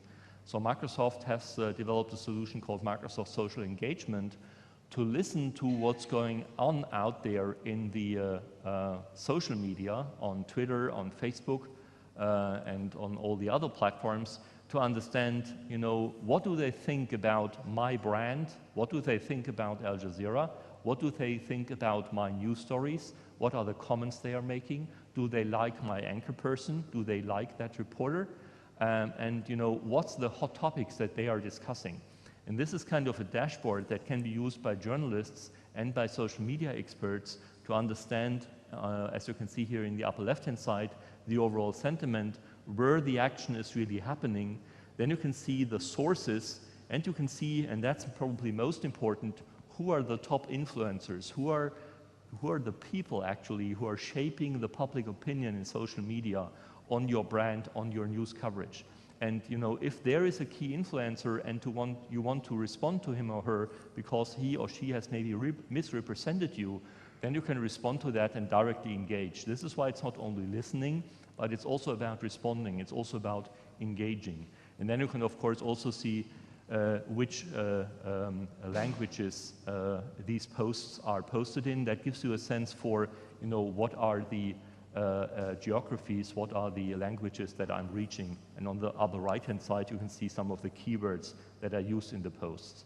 And this is the engagement view. So once I click on one of those influencers, this comes up. I can see his or her posts, and I can, you know, as you can see here in the left corner, I can directly respond to one of those posts to make sure that what's being discussed in social media, that we as a news broadcaster also have a voice in that. So this is all the, you know, tools that are available to journalists today to engage on different levels with their audiences. Now let's take a quick look at the underlying platform. And I would like to start with media management, because with so much content being produced, with so many distribution channels to be served, we need to have a smart media management platform to, you know, make the most out of that content. And I think we have a good example here from a company called UFA. UFA is Germany's largest TV and film production company, parented into Bertelsmann, a large media conglomerate in Germany. And they have actually moved their entire archive of about 120,000 hours of video and film content to the cloud. And they are now using the cloud to automatically index that content, to create transcripts out of the spoken word, to recognize the faces in the content, and to do much more. And then the next step is for them to make that content publicly accessible in a video-on-demand platform to monetize it. So let's watch the reel to learn more about that. So I will have to talk to it because we don't seem to have audio here. So this is the company, UFA. And the first presenter here, Ernst Feiler, their director of technology, explains that UFA's vision is to move from being just a content producer to become basically a content provider. Today, they are producing the television content, capturing it with cameras, and then they're licensing it to broadcasters for distribution. But so far, they don't have a direct way of making their content accessible to consumers. And this is what they want to change. They want to make their content accessible to consumers all around the globe, because they have retained the right to distribute their content in other geographies and in other languages other than the geography and the language it was originally licensed for. And then this video elaborates on that a little bit further and explains how they are going about that. Because we're a little bit limited time-wise, let me go back and move to the summary of this. There is some other key aspects. One I would definitely want to mention, and that is the media analytics capabilities. This is what I just mentioned. Using cognitive services, again, we call them Azure Media Analytics, in order to convert speech to text, and we can actually do that for a number of different languages already. detect faces and also emotions, and if necessary, do face reduction. That means removing or blurring faces that are not supposed to be seen in the video. We can also recognize the text that is on the screen, like for instance, who is the person who's presenting, what's his or her title, etc. And then we can also do video summarization, which is basically automatically generating a little video trailer that summarizes the content that's in the video. And this is again very powerful in making more out of the content that you have that might be undocumented today and that might be very costly to index manually. So with that, let me go back to the overview and move to the conclusion. So if you've looked at these different capabilities and technologies, and if you want to look under the hood, so to speak, what's under the hood? What are the technologies that are enabling that? Sorry, that was not the right one. Let me. Okay. I need to fast forward a little bit here. So I would like to show you, kind of an under the hood view of what's there. So we saw all this. So I think we're close to the end here. Okay. Yeah, that's the distribution platform that I mentioned, and this is basically the technologies that some of which I mentioned that are powering this. So as you can see. To summarize, the cloud will be an enabler for news production and for journalists to collaborate more effectively. It will enable mobile work styles. It will also help journalists reach their audiences across platforms and channels. It will enable them to connect with their contributors in more effective ways. And cognitive computing will make it easier for journalists to find content, to reuse it effectively, to enrich the source content, and finally, it will also help them to understand their audiences. That's the audience analytics piece. So with that, I would like to thank you for your attention. Hopefully it was a little bit interesting for you. I'm looking forward to having a panel discussion about the challenges and opportunities in cloud. Thank you very much. Thank you, Mr. Reiner. Please, they will just remove the mic. Okay. Will be. Thank you very much again. Our last session before the lunch is managed by or moderated by Dr. Ayman Erbed, the Assistant Professor of Computer Science at Qatar University. Please welcome him. This session will be about the challenges in adopting the cloud in the broadcasting industry. Dr. Ayman, please. Yeah, thank you. Thank you very much for the great session. So I'd like to start by inviting the panelists.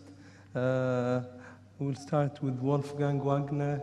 Wolfgang Wagner is the Director of Technology and Broadcasting at WDR, the Germany Public Broadcaster. The second panelist is Brandon Murphy. Brandon is a Group Technology Manager at the Broadcast Services Media in New Zealand.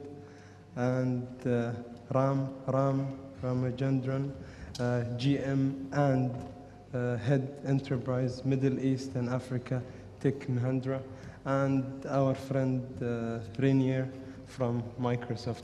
Yeah, thank you all for being here. So we are a little bit shifting gears to sort of a technology-driven session. So this session today is about the challenges in adopting cloud infrastructure for our business here, the broadcast industry. And really it's very critical as an industry to understand, are we gonna wait until we become irrelevant? Are we gonna wait until we lose our market share? Is it the right time to think about cloud? As Rainier said, there's a lot of opportunities. So we really want to understand the dynamics. For example, my daughter Selma, that's 3 years old, she knows YouTube. She'll tell me, Daddy, I need YouTube, open it for me. So if we know that that generation and the generation before is moving toward cloud, toward things that are easier to access, we have to really, as an industry, question this trend. And on the other extreme, is cloud computing sort of a hammer that's looking for nails? Is it something that anybody who's doing the usual web hosting now is selling as a cloud? Is it sort of something that is people are overselling? So that's where we want to tease out today with our panelists. And I would like to start with just continuing on the usage of cloud. And I think we can start with the users, like the broadcasters, Wolfgang. What do you think in terms of the opportunities? What are the places where cloud actually makes sense for you? Yeah, I think as a user, we have a special responsibility for the operation of the services. And you may know in Germany, and I think that is not very different from many other countries, even commodity IT from the cloud is not a standard. Therefore, when we are talking about and trying to go to the cloud with professional services and applications from the broadcast industry, it's not usual. But there are a lot of reasons to do the way and to go the way, and maybe I explain ours. For the next 2 years, the next 3 years, we have to renew our 11 regional studios, which we are operating in the western of Germany. And today we have, of course, a dedicated hardware, we have dedicated software, but we do not have a permanent performance we need from the infrastructure. And of course, we have a lot of pressure, as many public broadcasters do have it around the world, to reduce costs. So we are looking for models with new functionalities. For example, we have to work mobile more than we did it in the past.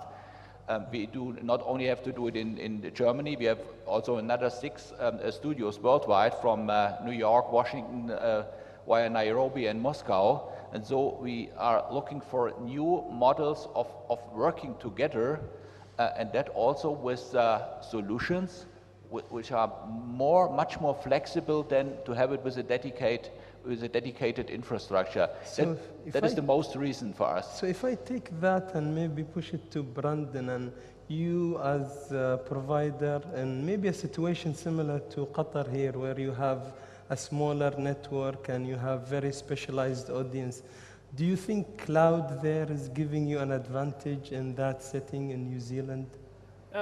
For my company specifically, we've already dipped our toe into the cloud environment. We've outsourced our VOD infrastructure, so all of the streaming and encoding for our video on demand services, our email services, and we've already got a cloud provider for collaboration with document sharing and a few other bits and pieces. The struggle we have with connectivity in New Zealand is that a lot of the data centres are based in Sydney. There aren't any nodes in New Zealand as such, so we're very reliant on the international bandwidth, which can be expensive. And also we're moving big heavy files around in broadcasting, large files, large bit rates, heavy codecs. So the challenges there become very real. And the packetized SDI or the video over IP standards are still very new and being developed. So we're still very early on in this phase. So if I follow up on that and maybe ask the provider, start with Ram. So third party, depending on a third party to serve content, depend on a third party. As a provider of that service, how do you deal with that sort of fear? People are paying money, they might be disconnected, they might be hacked into. What do you feel as a provider that you can accommodate some of these fears for the broadcasters? Sure. So from our perspective, just talking about cloud as a technology, and in the industry there comes a time where a technology comes at an inflection point. So for the media industry, we believe that it is an inflection point where the question is, why not, but how to? So it has moved from more a question of what part of the media cycle are you playing in. If you are a media content creator, as in some of the cases, the use cases that you would use for cloud is different. For example, the workflows that cloud enable, as was brought by some of our partners out here, Microsoft, the conventional technologies do not provide. Also, what is the size of the organization? If you are a very niche content creator or publisher, if you are boutique, you would look at channels that can make you or make your content reach out, and cloud provides for an environment for reaching out. On-demand service was spoken about earlier. What is the cheapest medium for enabling on-demand, and technology provides for it. So cloud has become more an enabler to most of the requirements that are coming in. If you are a core broadcaster, likes of an Al Jazeera, and we've seen the adoption, you've got quantum of tape libraries. There is no way but to use cloud for digitizing and storing. So the use case depends on which cycle of the media curve you are in. But increasingly, we are seeing that the fear of usage of cloud is going down. Paul did speak about, the cost of broadband keeps on going down.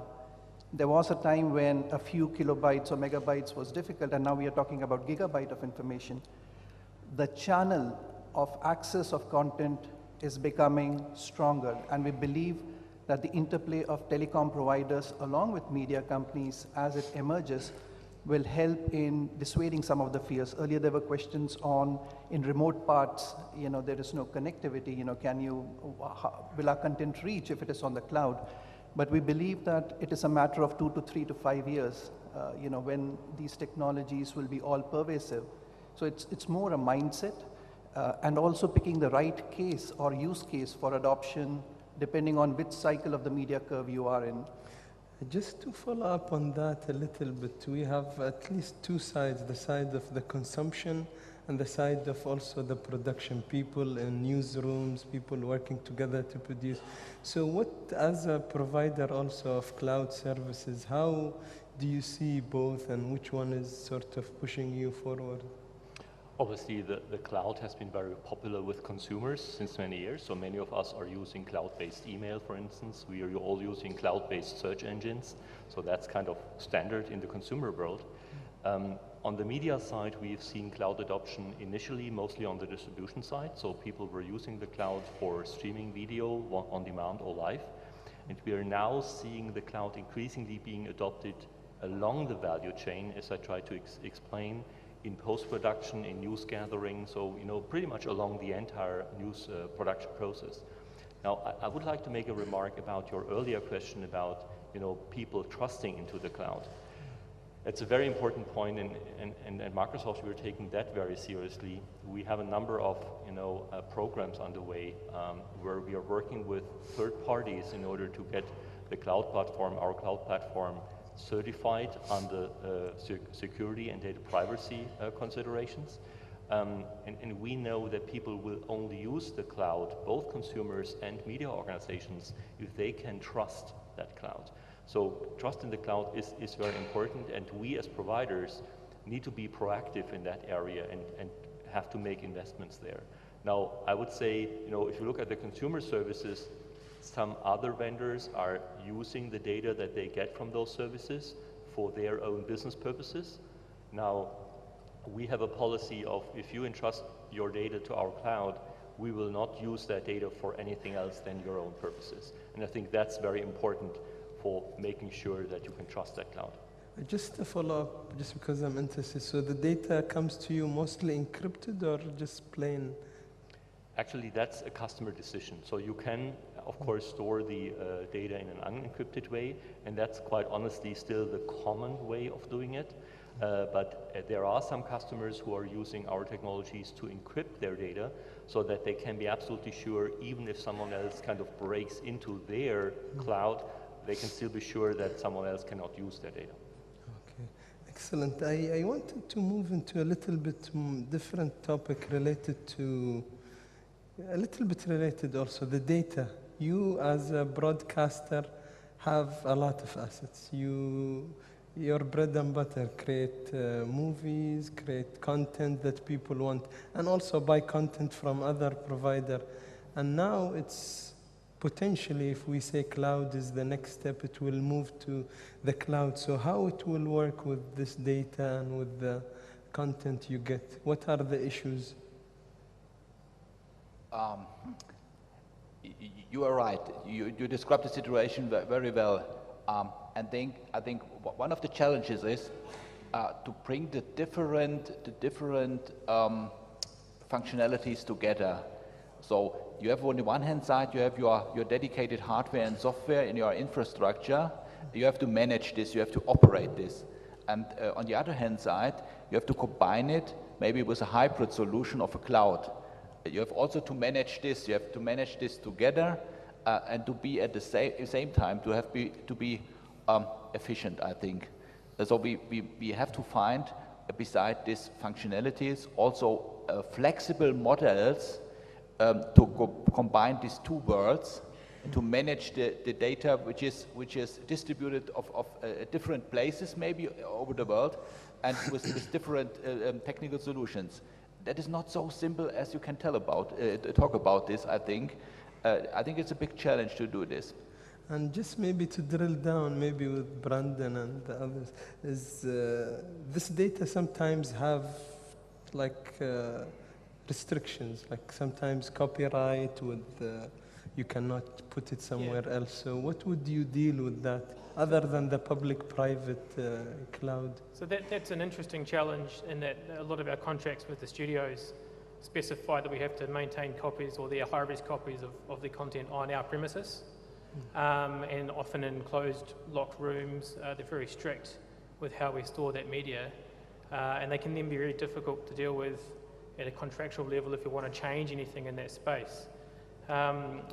MediaWorks is our primary channel is a news and entertainment channel. So we've got the dual challenge of content we create, getting that out, but also content that we acquire and getting that in. So we've got this dual workflow going on that makes it very difficult at a fundamental level to tailor any workflow. Yeah, and just also to continue on this, now we have a model where you are adopting cloud, and the cloud has a business model in its own. You have to, if we talk about the cloud as the public cloud, it's multi-tenant. You buy the service, they buy the capex, and they try to put as many people on the platform to make it cheaper. And that's why a lot of media providers, if they go there, they might reduce their cost. They might. We have to agree. Maybe we had some news that the OPEX might be a bit high to keep going. I know you really want to say something. Yeah. So I have to interrupt you maybe for a short time, because I'm not sure, do we have really the business models for the cloud usage combined with the flexible model of using the infrastructure? I'm not sure that we have this yet, and I think we have to develop it together with the cloud providers, with the infrastructure providers. I do not so clear that it is yet done. Yeah, that was, so I wanted to see, like, from a cloud provider, Ram, what do you think? So you have a business model, it's clear, it makes it cheaper, but for the broadcaster, what would make things cheaper for them too, from what you hear from them? Right, I'll come to that, but just before that, there's this interesting discussion, or always this constant debate between a private cloud and a public cloud. Yeah. Now, fact remains that there's never going to be an ideal cloud environment. It will always be a heterogeneous cloud environment. So how can organizations bring in adaptive techniques or technologies to manage this hybrid technology environment? You can have equal workloads on Azure. You can have workloads on Amazon. You can have workloads on Alibaba. You can have workloads on Rackspace, depending on your business model or depending on the country that you're servicing. In our parts of the world, there's an added complex dimension of the telcos, where the telcos might have their own data centers, and that they might be a private cloud service provider through whom you extend. And then you have your own internal archives or your own internal content, which also needs to be provisioned. So the best models that would evolve over a period of time are the models that can allow for this heterogeneous environments of private cloud and public cloud. There'll never be an ideal case of only public or only private. And I think as organizations are evolving, they will need to invest in tools and technologies that can provide this coexistence of private and public.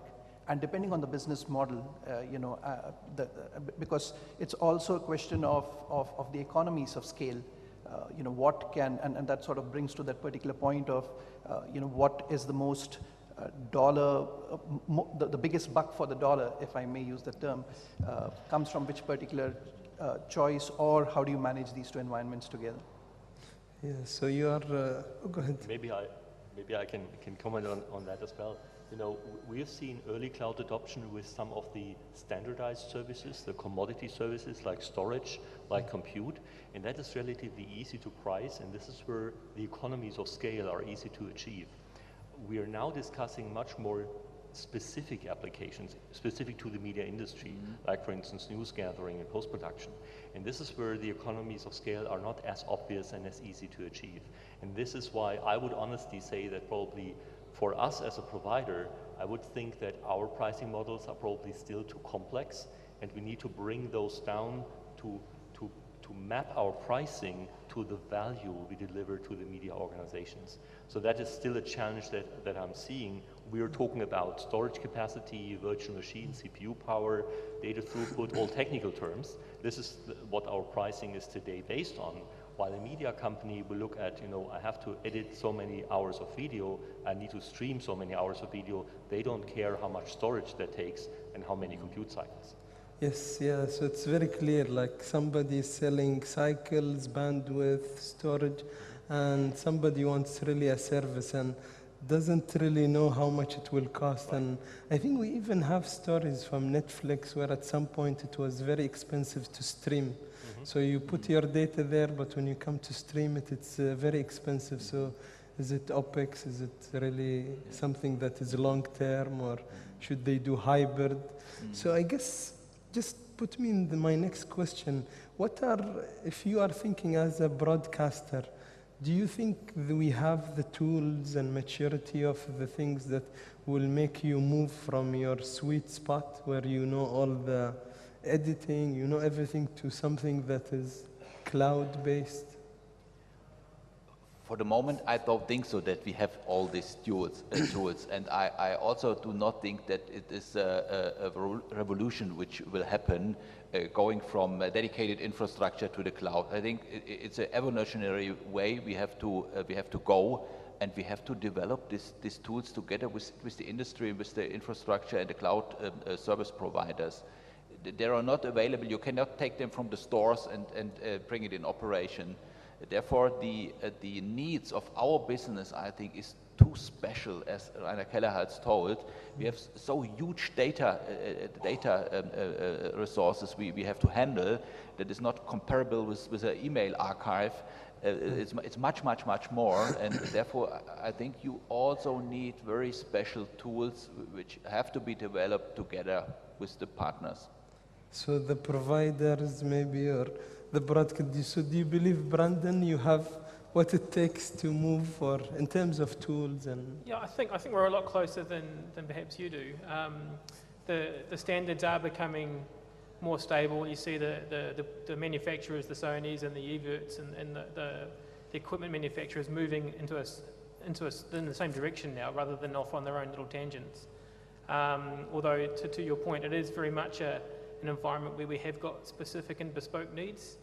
The manufacturers, during the times of developing 2022 as a standard and 2110 as a standard, they kept touting commercial off-the-shelf equipment, where it's not actually commercial off-the-shelf equipment. You're not buying a video router, sure, but you are still buying very high-end Cisco routers or Arista routers or equipment that's tailored to your needs. It's not just to go into Fry's or any electronic shop and pick up a switch and away you go. Yeah. We do have very specific requirements for the equipment we use. And especially if we really think the future will be sort of incremental, like we will not move from today to tomorrow cloud, what is the type of maybe integration with existing type of tool chains and media production and media distribution that maybe would be useful for us, Ram, to move into that path? So first and foremost, the kind of collaboration that we are seeing now between the media players and the technology companies is increasing. Just because the sheer scale of the problem is more intense than a conventional problem. So, just like what he mentioned, one size will not fit all. And it is the more we are speaking to the media companies and the publishing companies, we see that everyone's dimension actually is a reflection of what their business model is. So depending on what they are aspiring to do is where the path to technology would lead them to. Technology is just an enabler to the end state business model. But I think the technologies have matured to a state where most of the cloud provisioning requirements are getting easily met. Yeah, thank you. So do you want to add to Yes, just one thought. This is exactly, as Wolfgang Wagner explained, the requirements of the media industry are quite unique. And this is why we as Microsoft are partnering with industry-leading companies like Avid to address those specific requirements. So we can provide the platform, but it does require the industry-specific knowledge of partners like Avid to really make it real for the media industry. And this is why we believe in the approach of partnering rather than reinventing the wheel ourselves and trying to do it all ourselves. So Microsoft in that regard is also very much looking to partner with the leading players in the media industry to make it happen. And to follow up also on the human part, we have talked a lot about technology, but if we are to adopt this new model, it will not be only just getting the technology, but getting our colleagues or getting new colleagues who have the skills. So what skills I think the whole panel maybe think will be needed going 10 years from now to be a media professional? Yes, I think that the skills of the people is very important, and from the perspective, I think you have to have in the company people who have a very broad education. They have to know a lot of things about traditional broadcast technology, but they have also, and that is growing, to have the need and the information, the knowledge about IT services, IT business, and the handling of IT. And you have to bring both together. That is new skills, new combined skills for the people which you have to generate, maybe also together with the universities. Nice. And so what IT skills would you think, Brandon?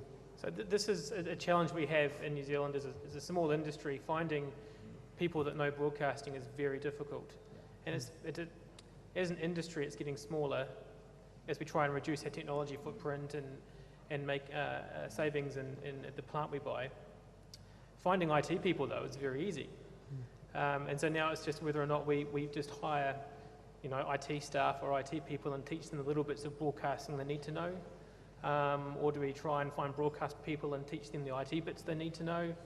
And it's a big challenge that we have constantly when we're trying to recruit staff. Yeah, I'm trying to advertise the IT skills. Yeah. I'm just kidding. But Yeah. also from the provider perspective, what are the things that you are trying to make so it's easier to adapt your tools? So just, I'm tempted to answer to that. No, because go for it. I have a slightly contrary view on that. Never before have we felt the need and the requirement coming up from the industry on cloud architects. Because, and I'm using the term from another industry, the big data industry, the volume, velocity, and variety that media is offering is humongous. Now, let's take a provider like Amazon. They do about 32 releases in a year, and the price keeps on going down, so does Azure. Now, how do you understand all that and fabricate an architecture that will drive the benefits that you're requiring both from technology and price point? Everything goes hand in hand.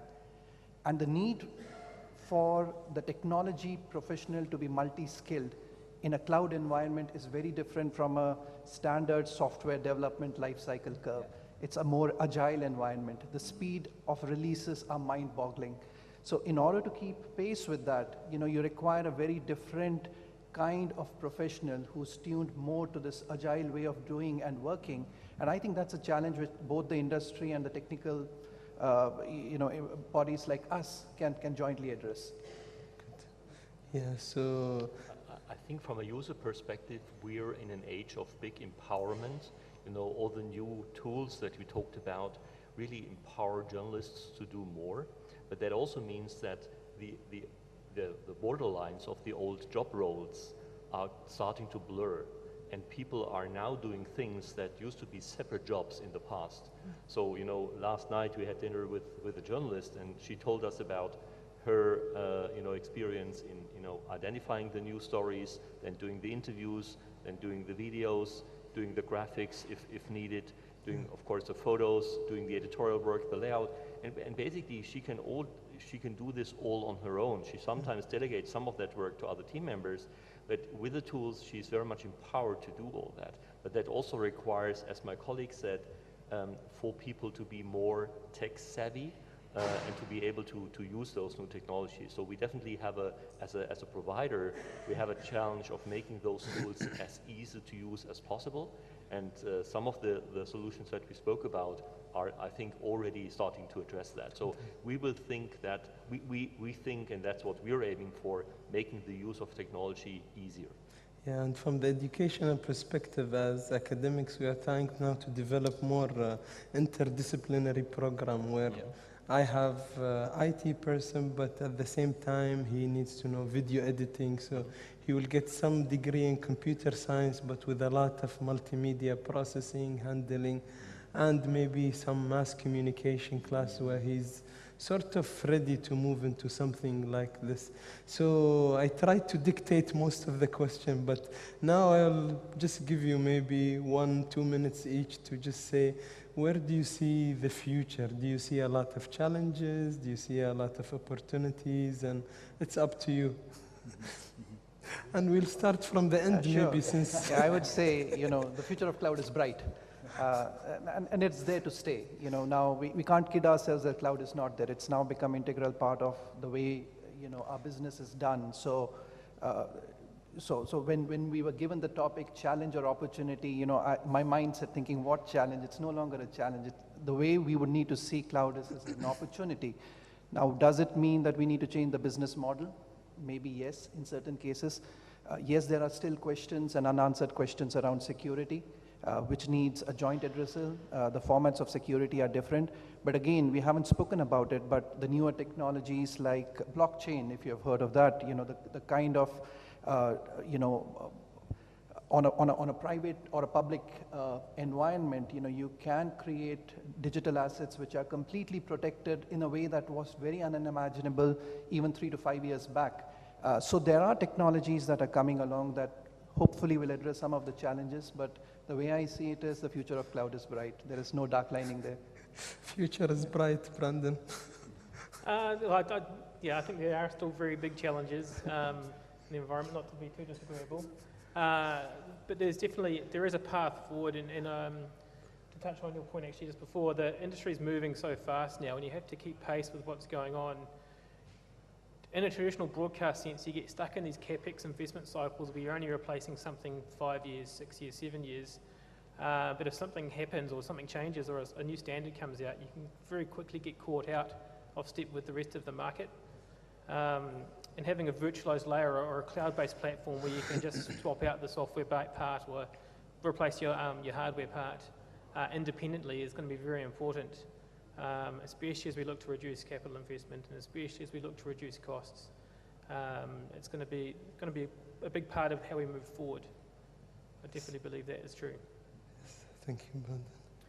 First, let me say that I'm happy with the development because I think it's the right way to improve the situation when people from industry, when people from the user side, from the service providers come together and try to solve the problems together. And I think the infrastructure, for example, in the cloud, is getting much more stable during the months and the years. So we have success steps, and we can this use as a basis for the next steps. So I would be happy, I personally would be happy if I could make a step in the evolution also when I have to renew the next 11 studios in WDR, with cloud solutions, for example, for the post-production.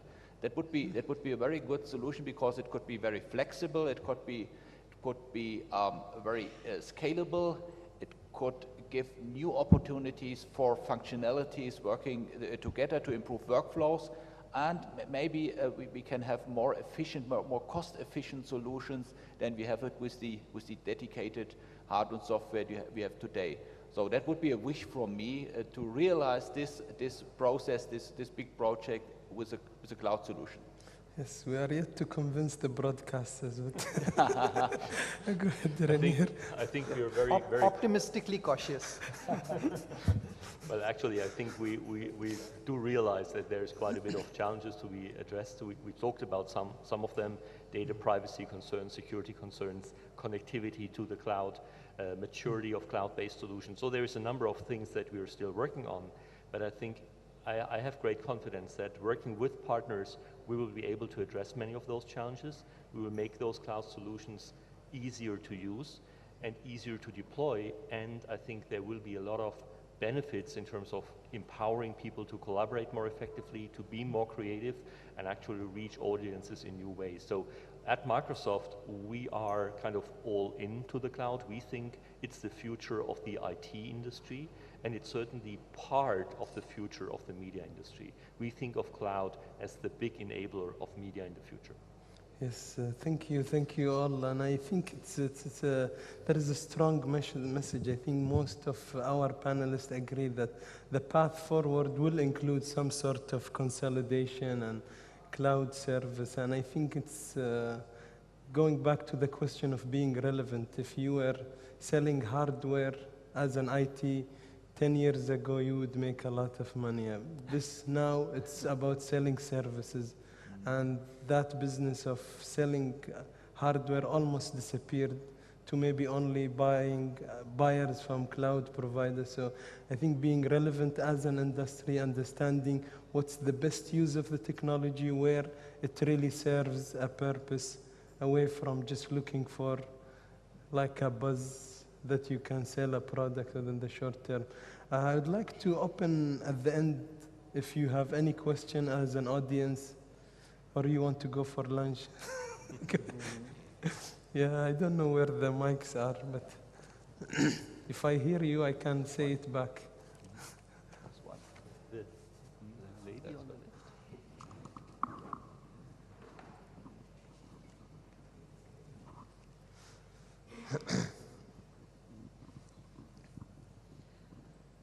اسمحوا لي أن أطرح سؤالي باللغة العربية. I want to ask my question. في مركز الدوحة لحرية الإعلام. في وسط أو في خضم هذه الثورة المعرفية والمعلوماتية الهائلة، هل يتم التعامل مع جميع المؤسسات الإعلامية بغض النظر عن التوجهات السياسية أو الحزبية؟ بمعنى هل هذه الشركات My question is, are these providers get involved in the process of information, in the process of producing information? And I sort of heard that question before. So the question is, I am a news agency, I am a broadcaster. Sometimes I get into the wrong side of maybe a country, maybe a group, and would the provider, I think maybe it's a question for the provider, the influence, the political influence, and between people who are saying what they want to say and people who are trying not to let it go, and the dependence on a third party. So, okay, let me give an example. I am Al Jazeera. I said something against the US. I am hosting in Microsoft. What will happen? Well, our answer would be it's your content. So we are not, an authority to control or censor the publication of content.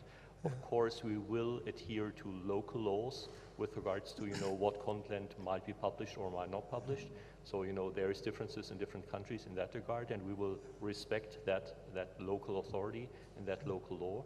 But at Microsoft, we will not be, as Microsoft, we will not be taking control over what you want to say or how you want to say. I didn't want to put you on the spot, but I just wanted to give it's a valid point. You know, if you trust the cloud provider to distribute your content, you will be asking yourselves, you know, will that limit my possibilities with regards to what I can share? Yeah.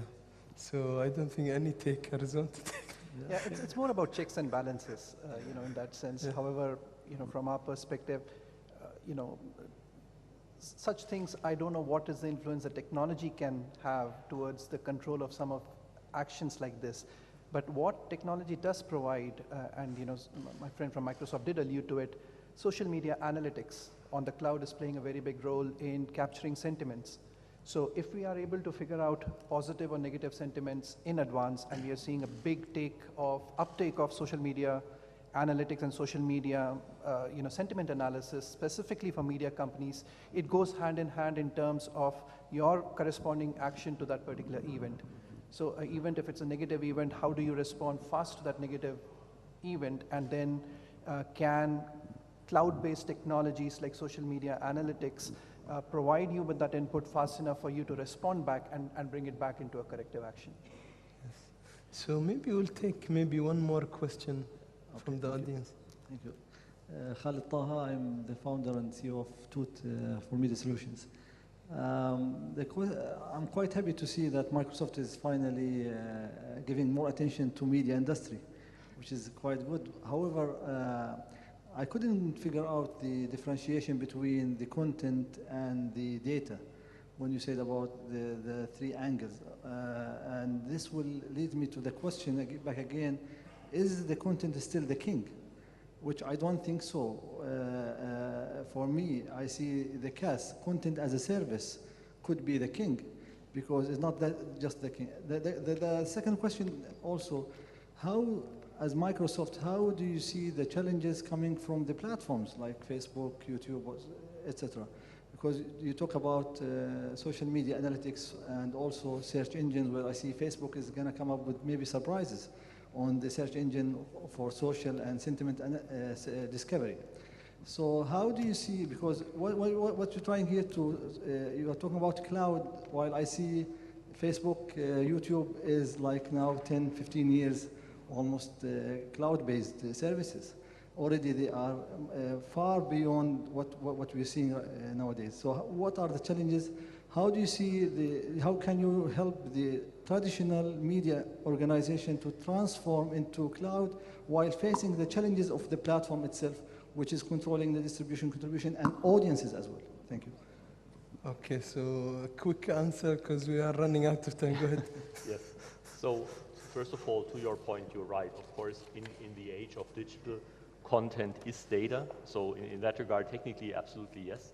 The distinction I tried to make was obviously between content like audio and video and text, and data about, you know, who is using what content, who is watching what content.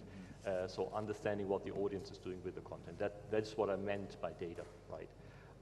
And to your second point regarding the other players like Facebook and YouTube and co, of course they have, you know, made user-generated content a big platform, and people are now spending increasing time with user-generated content. I personally, and this is not a Microsoft perspective, I personally believe that, you know, people will start to maybe appreciate again the quality of journalism that many you know, professional journalist organizations like Al Jazeera or the BBC are providing. Because from that user-generated content, we are now also seeing the downsides like fake news, you know, like things that are not professionally double-checked and confirmed. So now that everyone has his or her own broadcast channel on YouTube, also creates that big challenge that everything can get out there very quickly on those social media. So I personally have a lot of sympathy for, you know, professional journalists making sure that the news before they are being distributed are actually valid and correct. And yes, there will be different perspectives, different opinions, but I think the truth is the truth, and the truth still needs to be told. And as Microsoft, we are, you know, not like there to control that.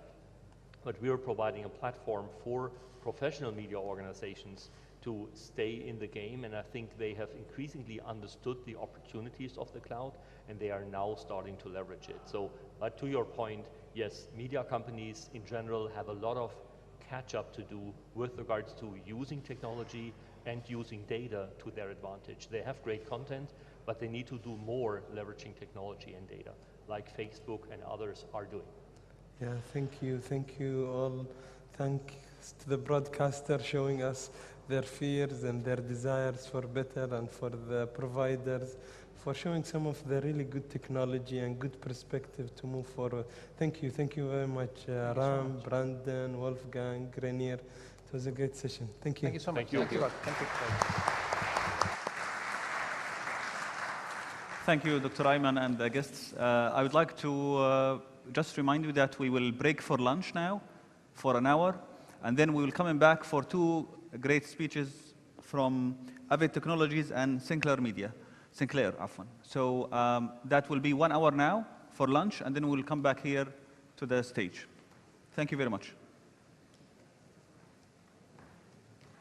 Allah يقويك. Thank you very much. شكرا لك.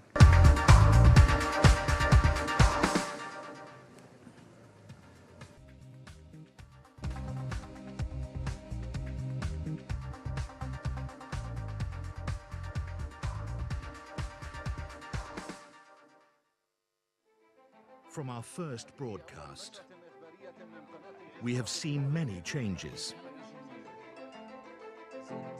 Innovation has driven us to limits we never thought were possible.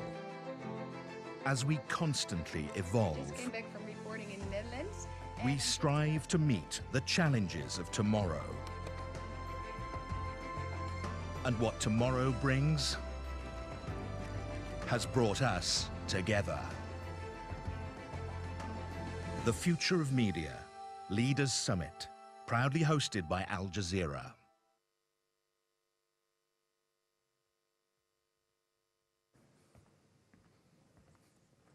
Welcome back, ladies and gentlemen, dear distinguished guests.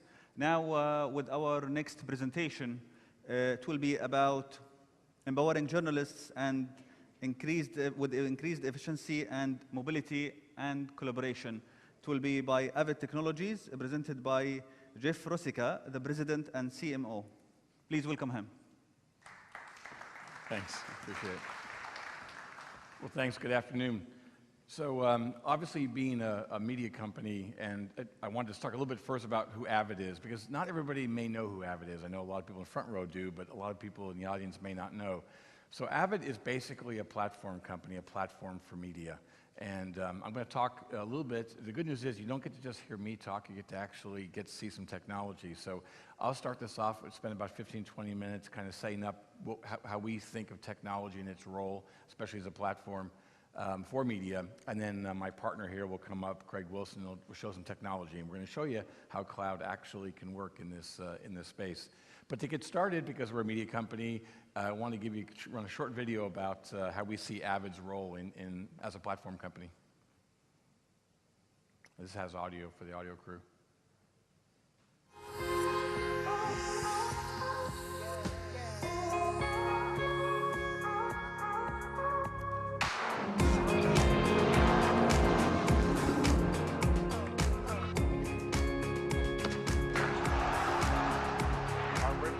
Let's go back to the morning of March. Absolutely no evidence of that.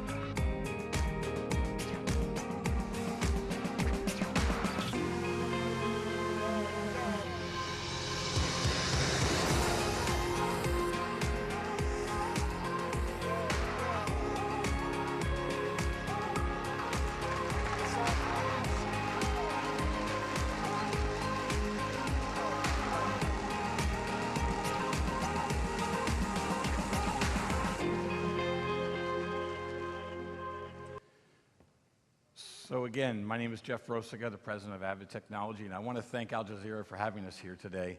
It's great having a partnership with Al Jazeera, but I also realize that a lot of the people who are sponsoring are our partners too, so it's great to have all of us together here talking about technology's role in media. So what I'm going to talk about is that there is, and I think you're probably going to hear, Del and I were talking earlier, there were a lot of themes running through a lot of the presentations. I think the theme you're going to hear from us is this one, which this is a time of unprecedented change for our industry. You know, I've been here a long time. I've been in the industry over 30 years. I haven't quite gone back to color, but I've been through the analog to digital, the HD transition, et cetera. But this is probably unprecedented for our industry and the amount of change that's coming to our industry. And you know, everybody talked about the role of digital, and for Avid, it is disrupting every part of our lives, both personally and professionally in business, but it doesn't mean it's a bad thing. We actually think there's a big opportunity. What struck me with the presentation this morning was comparing live TV to the other types of content, but notice the big picture there. People are consuming more content. People are actually spending more of their lives looking at content, be it digital or traditional means. That's an opportunity. Not many markets have had that kind of growth. I mean, imagine if you consumed anything in life, at 30, 40, 50% more than you were just 2 or 3 years ago. That's a huge opportunity for us if we can go after those viewers and attract those users. So it is disrupting everything. Avid, we've been looking at this for quite some time, and one of the things that we found is that there are really common challenges in the industry, and we sum them up in kind of these 4 things.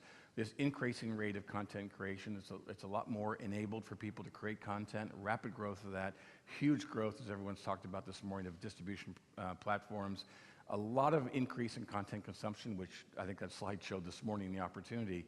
But this is the big point, is look at these numbers on the left. These are huge. This is 1,000 times the number of platforms, basically. You're talking about 200 to 400% the amount of content consumption. You're talking about 50% increase in your viewers, but budgets haven't kept up to that. Most people would say that budgets have gone down, and if they have gone up, they've gone up very little. And so what you've got to do today, all of us, as both not just technology suppliers, but as far as especially those in the room that are media companies or broadcasters, is we've got to do so much more with very little. And so we've got to be really smart about how we use technology, deploy technology, going forward. And that really creates, we think, 4 business needs. Everyone wants to create high quality content. Everyone wants to distribute to more devices, more channels, et cetera. To do this, you've also got to maximize and protect the value of assets. And all this has got to be done efficiently. And when you really sum it up, for us, this is everything. This is the common things everybody in this room is dealing with, and our industry is dealing with. So for us, that was really the vision behind when we talked about Avid Everywhere and this platform concept. For us, this was the nucleus of a platform. As a technology supplier, when we looked at what we needed to do to help the industry solve these challenges and help them address their needs, we did see a big gap for the need for a platform. I found it interesting looking here this morning, when you look at these suppliers, Microsoft, Cisco, SAP, they're all platform companies. Whether technology platforms or software platforms, they're platform companies. In many technology industries, they've gone to a common platform. But for some reason, this industry has not yet, though it's starting to now, move to more of a common platform approach. And so my presentation today is really all about a platform and how a platform can help enable cloud technologies. Because we've talked a lot about cloud earlier, but you'll see as we talk a little bit and show you, is that we believe that you've got to get to a common platform if you're going to have a chance to get to the cloud. To be able to leverage cloud technologies in any powerful way, you're not going to take individual products and put cables between them and stick them in the cloud. You obviously have to get some level of common platform to be able to do this. But one of the things I want to talk about, not just the big word today that starts with a C, the cloud word is all over everything. I want to present a few more C words, and this is all about a platform. We look at the platform effect or the platform benefits in a lot of ways, and the 10 C's, as we call it, and this is my view of the world of platform, is cost reductions can be achieved through a commonality that you get through the operational and capital efficiency you get from a common platform. Number 2 is it creates cost-effective investment. It's a lot better way to make investments. You get unified purchasing power. You also get to consolidate a lot of integration and take a lot of complexity out. The third C is you get centralized media and data management is really a lot more possible now. It's very hard to do when people have disparate systems across disparate organizations, and getting to that vision efficiently is possible. You get consistent technology deployment, which is, I think, a lot better for people who are trying to, change their environment. Number 5, it's cloud ready. It's that cloud word is a platform is, in essence, ready to go to the cloud. There's obviously technology that's got to be developed along with it, but once you get to a platform, you're really pretty much ready to start lifting into the cloud. Commerce has opened up. This is a big thing. It's funny, coming from a company like Avid that a lot of people called closed. I remember I was a competitor of Avid years ago, and I called Avid a closed company too. But Avid has really moved to a much more of an open strategy as a company. And one of the things that this ecosystem has opened up is a whole environment where suppliers and even small innovative companies can start up and create solutions by leveraging a platform. And so we think that the commerce has opened up widely in an environment like this when you've got a platform. And this creates innovation, it creates better competition, and I think it's good for everybody. 7 is common user interfaces. We're going to show you that today. We're going to show you the power of bringing and unifying user interfaces together under a platform can do when we're trying to move to a cloud. And this is important, and I'll talk about that in a moment. Change. Everyone's talking about having to change to meet today's needs. A platform allows organizations to drive change easier in their organization. And that's a big benefit for a lot of people. Collaboration is another thing we talked about today. Collaboration is a lot more powerfully enabled when it's not just those people in a room talking to each other, but actually people around the world are connected through a common system and a common environment. It's a real power. And then finally, connecting the industry. And this is a big view that Avid has about how we help, not just media companies, but how we help individual artists get connected. And a lot of people thought we were crazy. And now I think they're starting to see what we're doing here. And this is really the concept that we believe there's a way to more powerfully connect individual artists with creative teams to media enterprises so that everybody benefits, whether you're an artist trying to get discovered or a freelancer trying to look for business, or you're a media company trying to, as we all talked about, you're trying to grow your business and trying to look at new opportunities. To be able to have a wider environment to get talent from or to get content from or to connect with people who can help you via freelance or others to help. We're really trying to make this powerful and trying to create an environment that it is a common platform from an individual artist all the way to the largest enterprise like Al Jazeera.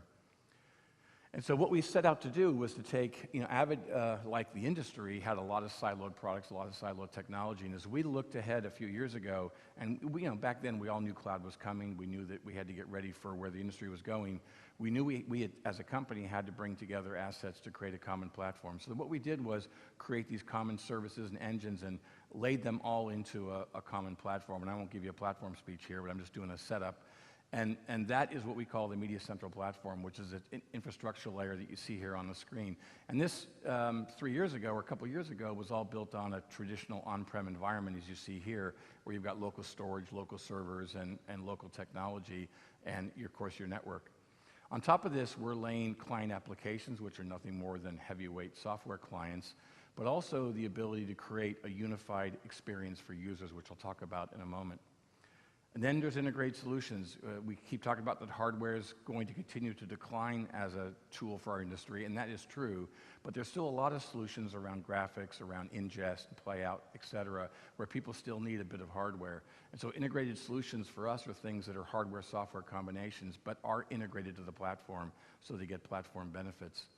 But over and over, more things will become either client applications or this layer, which we call media services, and I won't dig into this, but this is kind of the core services like a newsroom, NCRS or newsroom system, or a content management system, et cetera. But even this is changing in the Avid world because today, though we have shared services on a bus, these are still individual core services up here, but we're making a change there, and we'll talk about why that's important, especially when we go into the cloud world. Because I think it was our colleague from WDR that talked about the technology isn't fully ready to go into the cloud. He's correct. We would agree with that point. We can't stand everything up we're doing today on-prem and do it completely in the cloud. And we especially can't do it in a very flexible way or a dynamic way, I think was discussed, until we start taking some core services and putting them in a very flexible environment where we can really turn them on and off as people need that service for something. So we'll talk about that in a moment. And then for us, having that connectivity to the world, I talked about, the open ecosystem. Today our open ecosystem is about 600 partners, about 2,000 products available in the platform environment of Avid. And we think that's important because we as a company aren't going to be able to do everything. I look at Microsoft and look what they're doing, and it was talked about this morning, about how they are a platform company. I've watched them go from a, kind of a point-to-point software product company to a platform company to now a cloud company. And when you look at a platform, you look at the ecosystem someone like Microsoft has, or others here, SAP or Cisco, you name them, they've got to create a strong ecosystem, and that's what we've done with our Alliance Partner program, so that people, all over the industry can tie in a very efficient way to the platform, and also make it so that it's our problem, not our customer's problem. Because our industry has got a lot to look after. We as technology suppliers have to be more than just somebody delivering a point solution. We've got to deliver a technology that enables change, enables our customers to achieve their missions. And we have to take on more responsibility, because we're finding more and more customers want to step away from some of the responsibility to make systems work together, to integrate systems. They'd rather just, especially again in the cloud world, you can't tilt up half a workflow. The whole workflow's got to go up. So you've got to find a way that it's an entire workflow. And so by opening up an ecosystem, we find a way with a platform to create that environment that everybody can innovate and everybody can integrate. I saw XNews this morning, and it's interesting because XNews is one of our powerful platform partners that does integrate tightly. They're a great example of that for social media. And so we've built this great ecosystem, which we think is important from a platform environment. But for us, the big move was, how do we now bring this platform into the cloud? And that was the big thing that Avid talked about at NAB and at Avid Connect. And so now it's really taking this entire platform and this shared services layer and now sticking it on any environment from a deployment, whether it's on-prem, which is more the traditional environment that you may have today, or a cloud environment, again, public cloud, private cloud, or some combination thereof. And our belief is that really what's going to be most common in our industry is hybrid. In fact, I would suffice it to say that 100% of all media companies are going to have a hybrid environment for probably a decade or more. I'm not sure you're going to have anybody with a whole private cloud or whole public cloud or whole on-prem environment. I think people are going to be tilting up into the cloud the things that make sense for their business. And so for our view, having a hybrid approach that this platform can go into the cloud. And this is, again, very, very important. It's, in the days of going down and talking to 100 technology suppliers and buying 30 of them and connect them together and integrating them yourself are gone. That's not going to work in a cloud environment, because you're going to find a situation where 22 of those suppliers can go in the cloud and 8 can't. Well, now you can't go in the cloud because the 8 you chose aren't ready to go in the cloud. In this world, we're going to have to really think a lot more about a common platform, because a platform is how you're going to get up into the cloud and how you're going to get things to especially to be as flexible and dynamic as we're hoping for them to be for the industry. So our big thing was moving into the cloud and this platform to the cloud concept. And that's what we now call Avid Everywhere. Cute little change. We don't have clouds around our Avid Everywhere. But that's really to signify our move to the cloud as a company. And I think for the industry, we obviously there's a lot of operational efficiency improvements. There's a lot of flexibility and a lot of possibilities of media. But I'll talk about it in a moment. But really, the major components people are looking to do is either host applications, host services, or even host a whole infrastructure on demand. Which media infrastructure on demand is that thing that Mr. Wagner was talking about, which is that dynamic allocation, where it just literally a production needs capability. You can spin it up, have it on demand, and then spin it down when you don't need it. That's probably one of the more popular things people are going to want to do in our industry. And there's a lot of advantages, obviously, to going to the cloud that I think are pretty obvious to the group. But for us, I want to talk about some key principles that we believe in. And one is that, cloud is about flexibility, elasticity, and agility. It's not just about efficiencies. Yes, it can be more capital efficient because you don't have to make the upfront investment. You can do it over time or as you purchase. But for us at Avid, it's more important that this is about new workflows, this is about new capabilities, this is about new possibilities. Cloud can do new things. Cloud can create collaboration that never existed before. One of our first cloud products was something called Cloud Collaborate for Pro Tools. And a lot of people don't know what it is because you're maybe not in the music business, but we can actually take someone sitting in Germany and somebody sitting in Doha, and they could be making music together like they're in the same studio working on that particular piece of music. We can use cloud technologies to more powerfully connect people so that they can do things they couldn't do before. And that's been, in fact, today, as I'm sitting here speaking, there's about 5,000 people or 5,000 sessions going on right now with Cloud Collaborate where people are making a piece of music. Imagine that, 5,000 sessions going on right now that people couldn't have done before because they couldn't afford to fly to Germany and get with their buddy or their old college roommate and make a piece of music. And so it is about new things. Again, I probably will keep saying it, a platform approach for us is everything. You're never going to get in the cloud in any efficient way or any powerful way if you're not getting on a platform environment. And then for us, again, flexible hybrid deployments. This is a non-starter, we think, for the industry. Anybody who comes in and thinks that you can just reinvent yourself and go all in and change everything to the cloud is unreal. They don't know our industry, first of all, and they're being unrealistic with what's possible for our industry. And then we also believe, as Avid, even though we are a major supplier in this industry, we believe it takes partnerships, not just the kind of partnerships I talked about with our ecosystem, but really a big partnership to get into the cloud. And that's why we announced a partnership with Microsoft. We're really excited about our partnership with Microsoft. They are our partner in helping take the media industry to the cloud. Even though Avid's going to continue to be a very open company and will be very supportive of cloud environments, as our company goes, as far as our offering as a company, our as a service, whether it be software as a service, platform as a service, infrastructure on demand, that will all for us be hosted in the Azure platform. In fact, Cloud Collaborate is moving to the Azure platform, which is one of our popular cloud products today. We'll be moving to the Azure platform here momentarily. But this partnership is very, very important for a lot of reasons. We think it was a perfect marriage of two technology innovators, in each of our spaces, even though obviously Microsoft's a lot bigger than we are.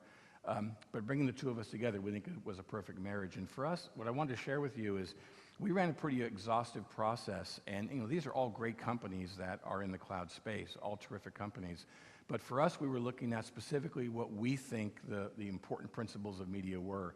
And so we actually ran a very formal process. It ran on for 6 months with the big cloud providers. And we looked at things like global footprint. Example, here we are in Doha. It's important for us that there's a large footprint in the Middle East to serve our customers in the Middle East. It's important that there's a footprint in Brazil. There's a footprint in China. Yes, there's footprints all over the United States, but we need a large-scale global footprint. We want someone that understood this, enterprise business, because enterprise is different when you're looking at media enterprise versus, an individual consumer or prosumer. Be having a real dedication to hybrid, also, cultural fit, dedication to media entertainment, et cetera. These were all the things we looked at, and it was really surprising. It was to me. I don't mean that in a bad way. Microsoft's a terrific company. I'm not an Apple user. I've always been a Microsoft user and a PC user, but I didn't know as much when the process started about Microsoft and their dedication to the cloud as I learned over the 6-month process. So even though I was a bit surprised when we got through this, it was really interesting to see just how much Microsoft was right down dead center of what we were thinking about as what cloud needed to be for media. And so we signed a multi-year agreement with Microsoft, first of its kind for both of us. I think we did something very unique with both companies. And we're working together on not just deploying this platform in the cloud, but doing some unique things in the cloud, which I can't announce today because I'm a public company, but we will stay tuned. We've got some pretty exciting things coming that Microsoft and Avid are working on to help really underline that new workflows, new capabilities, new possibilities, what we can do together for the media space. And so we're working close together with them, and it's a lot of fun already. So before I just turned over to Craig to come up, have my partner come out here and show you some technology. Again, what we've done is basically announced at NAB and Connect that we're taking this platform to the cloud, enabling cloud deployment of this. Some things will come sooner than later. Obviously, the big vision here is not only get the whole platform in the cloud, but put in the cloud in a very flexible, dynamic way so that if you wanted to spin up a production for, let's say, an Olympics and run that production for the Olympics and then turn that production down, that would be possible. So creating a very flexible deployment and utilization model. So that's the work we're doing today. Integrating all this into a common dashboard, which I'm not sure if Craig's going to show this, but the ability to be able to manage. I mean, imagine today, we have trouble getting an inventory of assets of a customer just to be able to do a support agreement. Imagine that you literally could see your entire environment on one screen and be able to manage that environment and spin things up and spin things down. And that's where we're going with the platform. And one of the things we're doing too that I wanted to set up for you is that today, if you look at, as I said, the first thing we did was create shared services, which is, the best way to explain that is let's say like a video player in a system. Is, we as a company had 4 different video players that actually running inside of our software applications.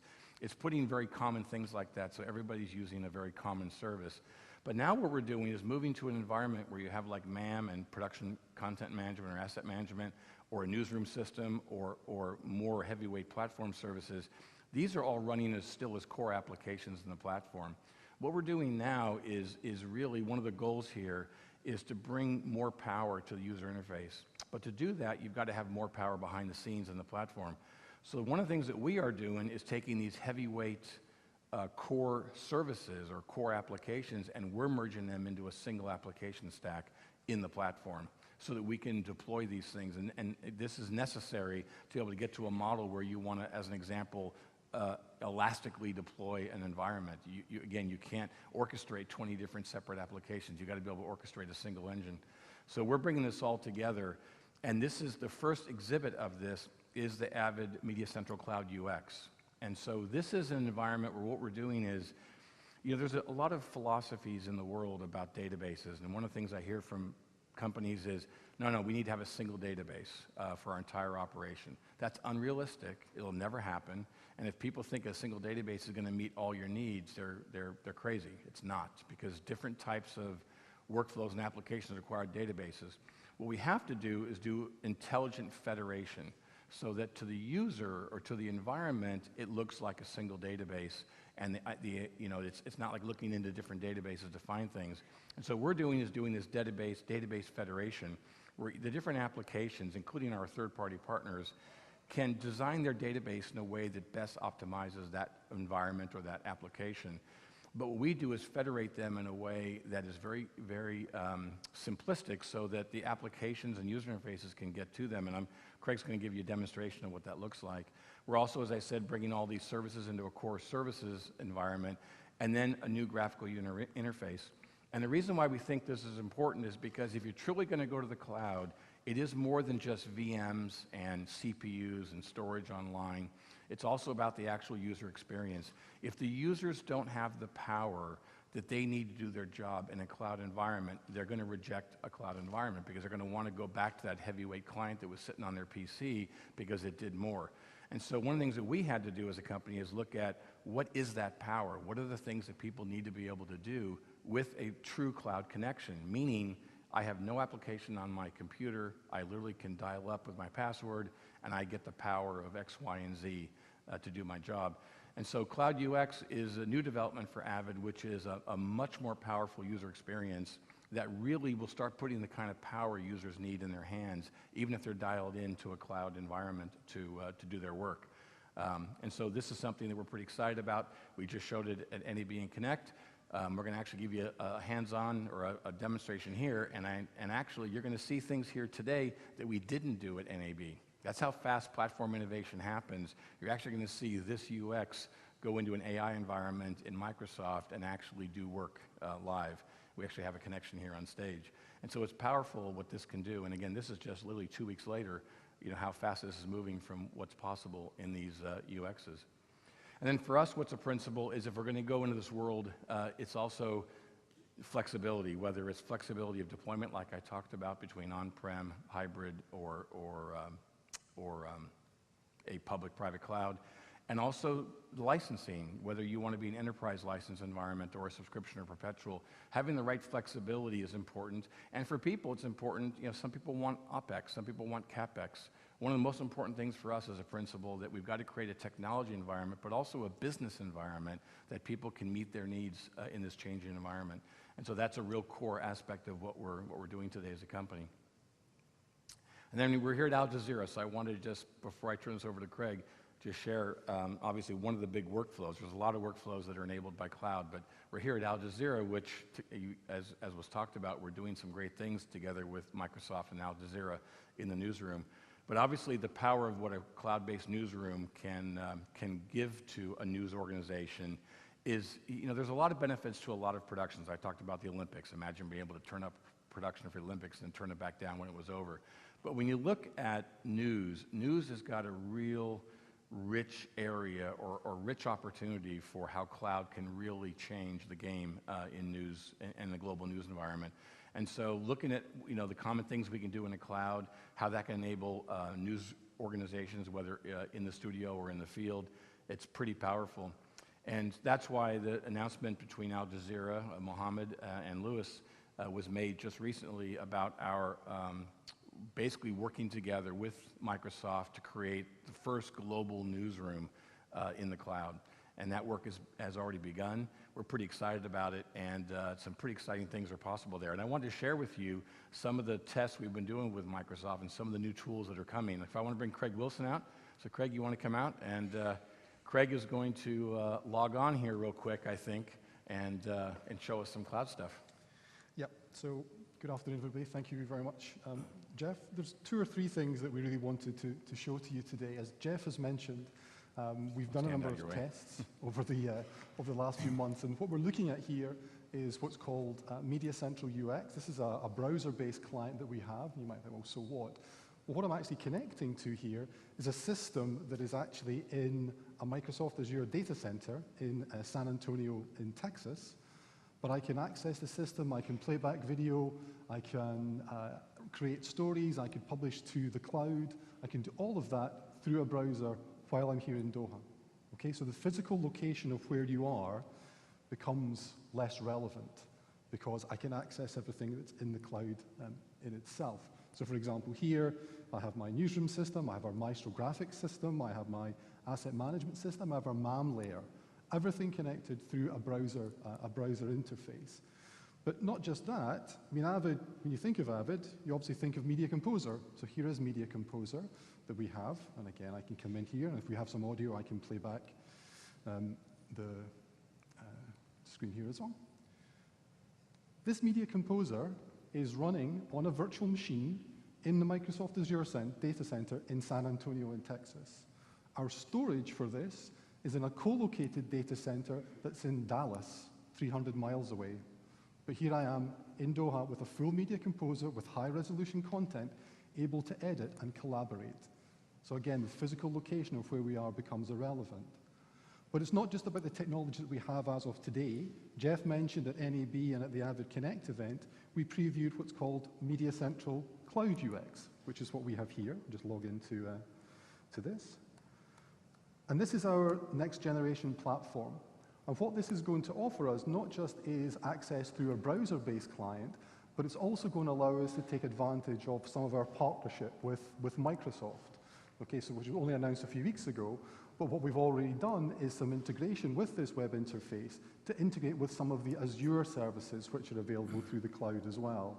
Now, Media Central Cloud UX will be released later this year. I think around about September time at IBC, we'll make some announcements about it then. So this again is a much more modern UI than you've seen from Cloud UX itself. And again here, I'm again connecting to the system that is in Texas, just through a browser. But if I simply navigate through the folders here, then I can show you some of the integrations that we've done. So for example, here we have a clip of Luis Hernandez, Jr. Unfortunately, you can't join us today. But here, I can play back the clip as well if we have some audio. We could hear this. Maybe we can't hear the audio, but even if we can't hear the audio, let me show you some of the integrations that we can do. Because what I can do here is I can bring up our logging client. Okay, so you might think, well, so what about that? But if I load Lewis's clip, then here, taking advantage of the cloud integration that we have with Azure, I can bring up a transcript. So as the clip has been ingested, the Azure services have automatically done speech-to-text transcription. But not only that, it's also done optical character recognition. So what this is doing is it's reading the text off the screen and extracting that metadata as a layer as well. And not only that, but it's also doing facial recognition as well. So this then shows the mood, if you like, of the person who is on screen. And you can begin to see some of the power that you can have through these kind of applications and integrations. So I think there's lots of exciting work that we're doing, both here with Al Jazeera and, of course, with Azure, and we'll be very excited to share more of this as we go through the year. Jeff. Well, great, Craig, thanks, appreciate it. So that's just a sample of the kind of things really quick we wanted to show you. In fact, one of the executives from Microsoft's here, and that's his service that we're tapping into. And that interface actually wasn't even there at NEB, but again, that's how quick it is to do the interface to this.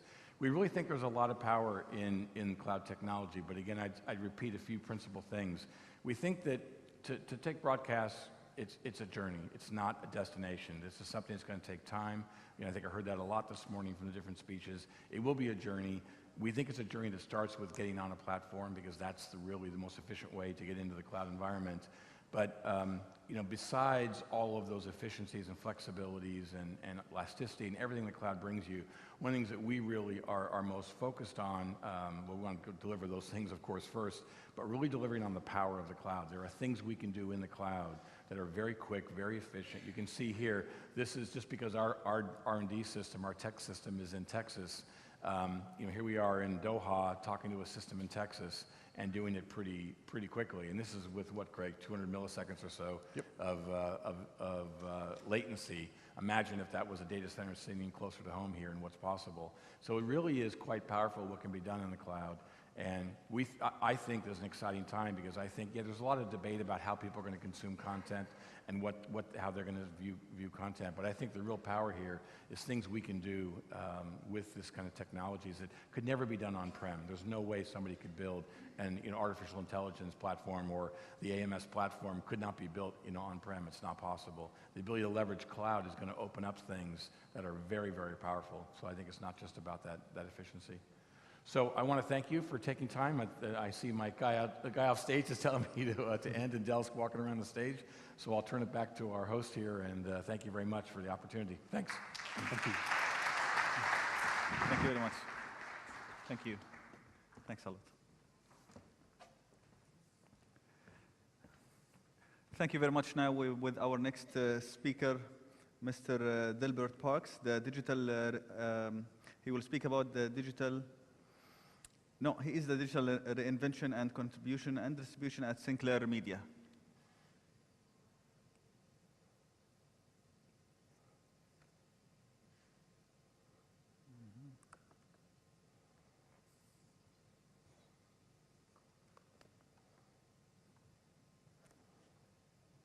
Good afternoon. Good afternoon, everyone. I'd like to thank Al Jazeera for inviting me to Doha to present our Sinclair case. Looking for the clicker. It's with Jeff. Jeff stole the clicker. Yeah. Never trust those Avid guys. In any event, so this is, let's see. There we go. That's the start of our presentation. So Sinclair Broadcast Group is a group of TV stations that are based in the U.S. We are the so-called traditional broadcasters. You've heard it a lot today. We started out in 1971 in Baltimore, Maryland, with one television station. And I might add, back then, you talk about technology changes, we had a cinema camera with film, and if you wanted to cover news, you had to go out and shoot film, bring it back to the TV station, run it through a developer, and then hope it dried in time to make it on the news. So technology change is something we've been living with for 40 some years. So if you look at Sinclair, we are now 173 television stations across the U.S. Each place you see a dot is where we own TV stations. It's a total of 514 channels. We are in 81 cities today, 44 million TV households in the U.S. I think the U.S. is 110 million TV households. We have 67 news-producing TV stations, local TV stations. So, for instance, he mentioned San Antonio, Texas. San Antonio is right here. So we have 2 TV stations in San Antonio, Texas. And these stations produce local news. So unlike CNN, unlike Fox News, we are focused on each city we're in, telling local news stories. And we do have some national news, but we primarily focus on local. We have about 4,000 journalists in our employ, about 10, 12,000 people. So you can see what a commitment to news, the huge commitment to news that we have. We're the largest group owner of ABC, CBS, Fox. Those are U.S. networks. And we also own our own networks. So we own Tennis Channel, and then these Comet, Charge, TBD are sub-channels. TBD is a channel that's focused on millennials, and it does broadcast over the air. And we also have a company called Circa, which is a millennial news operation. Does not broadcast over the air. However, we have about 80 journalists in Washington, D.C. that use our content from all across the United States to produce stories. So, for instance, up here, if you look up in Washington State, over on the right-hand edge, we have a TV station that's right outside Hannaford, Washington. And Hannaford, Washington was in the news today. There is a facility there that handles radioactive materials. So our TV station in Hannaford had video before any of the major networks because we lived there. And we were able to put that story together and get it on all of our TV stations before CNN, before Fox News. The other thing that's interesting about Sinclair is we have a very, very large digital operation, about a 120-person digital development group based in Seattle, Washington. They produce Storyline, which is our content management system. They produce our OTT platform, which will be deployed by the end of the year. It's called Hummingbird, Project Hummingbird, which will be used by Tennis Channel and Tennis Channel Plus for SVOD. We produce our own mobile apps and our own web pages. And we did that because we felt no vendor could produce the software that we needed to do our jobs as journalists. Oh, there we go. So we provide compelling content. So we have a sports network, Tennis Channel. We do local news, and we have network content, and we run syndicated content. So that's basically who we are as a company. So we're talking about our future. So we are traditional over-the-air broadcasters, which means we have an antenna, a transmitter, and typically a tower. And so heretofore, our digital operations and our linear TV operations were separate. So Sinclair is a proponent of a new TV standard called ATSC 3.0. And what ATSC 3.0 is 25 megabit IP stream that's transmitted over the air everywhere that that the TV station can broadcast to. In addition to that, we can do single frequency networks to cover specific pockets of areas. So, for instance, we talked a lot about connectivity today. I'll give you a fact. In the United States, according to Pew, only 67% of the United States households have broadband. 67%. As broadband as defined by 25 megabits. So when we talk about OTT, you have to be very careful because OTT does not cover the entire population. However, we do. Broadcasters can cover the entire population. And that makes a big difference to us because I'm often fond of saying that people in Ottumwa, Iowa, which is a little tiny town, their news is just as important as people who live in New York City or Washington, D.C. So their news to them is just as important. So we have made a big stake and established a big stake in developing ATSC 3.0, and we call it our OmniScreen Next Gen Broadcast platform. And if you can think of over the top, but it's also over the air. It's the internet over the air. And we will be able to broadcast to everything from cell phones to laptops to tablets and also most importantly, Apple, desktop devices. So ATSC 3.0 drives our strategy for everything we are doing now and everything we are going to do. ATSC 3.0 in its format is what we call a hybrid technology. What does that mean? So hybrid technology means that we can deliver a 1080p 60 signal over the air or a 720p signal over the air and add the extra bits to make that a UHD or 4K signal. We can add those bits over an internet connection. So we can take the bits and establish a 720p signal over the air, but we can make it a 4K signal or a UHD signal by adding those bits over an internet connection. That's a hybrid system. And it's also using scalable video codecs.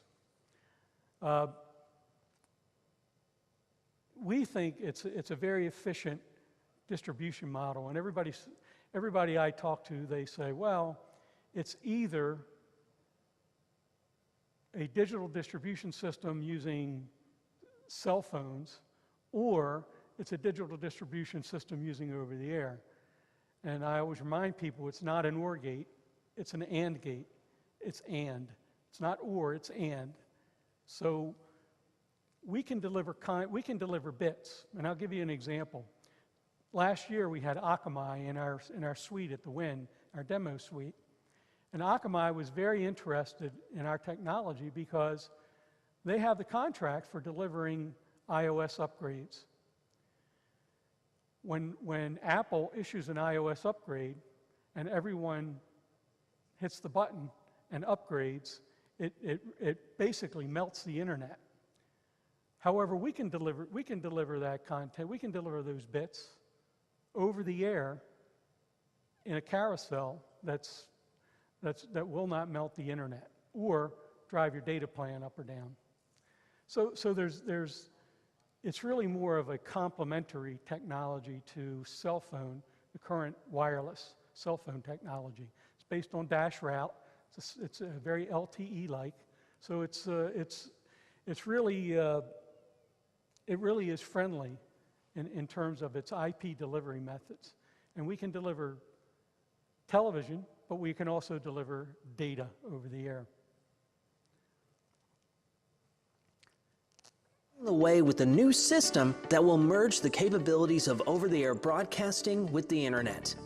2 decades ago, the Advanced Television Systems Committee celebrated the FCC's adoption of the first all-digital over-the-air TV standard.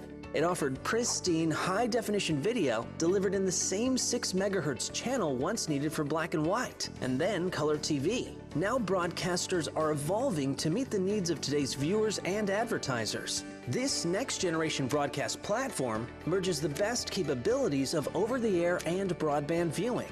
The result is a convergence of the most popular method of watching live events with the variety of programming available online. ATSC 3.0 is designed from the ground up to be all of those things. A next-generation... Next-generation... Let me see if I can... Okay, well, it works with video really well. The future of television. So the future of television as we see it is basically new advertising models. So I always use the example in Washington, D.C.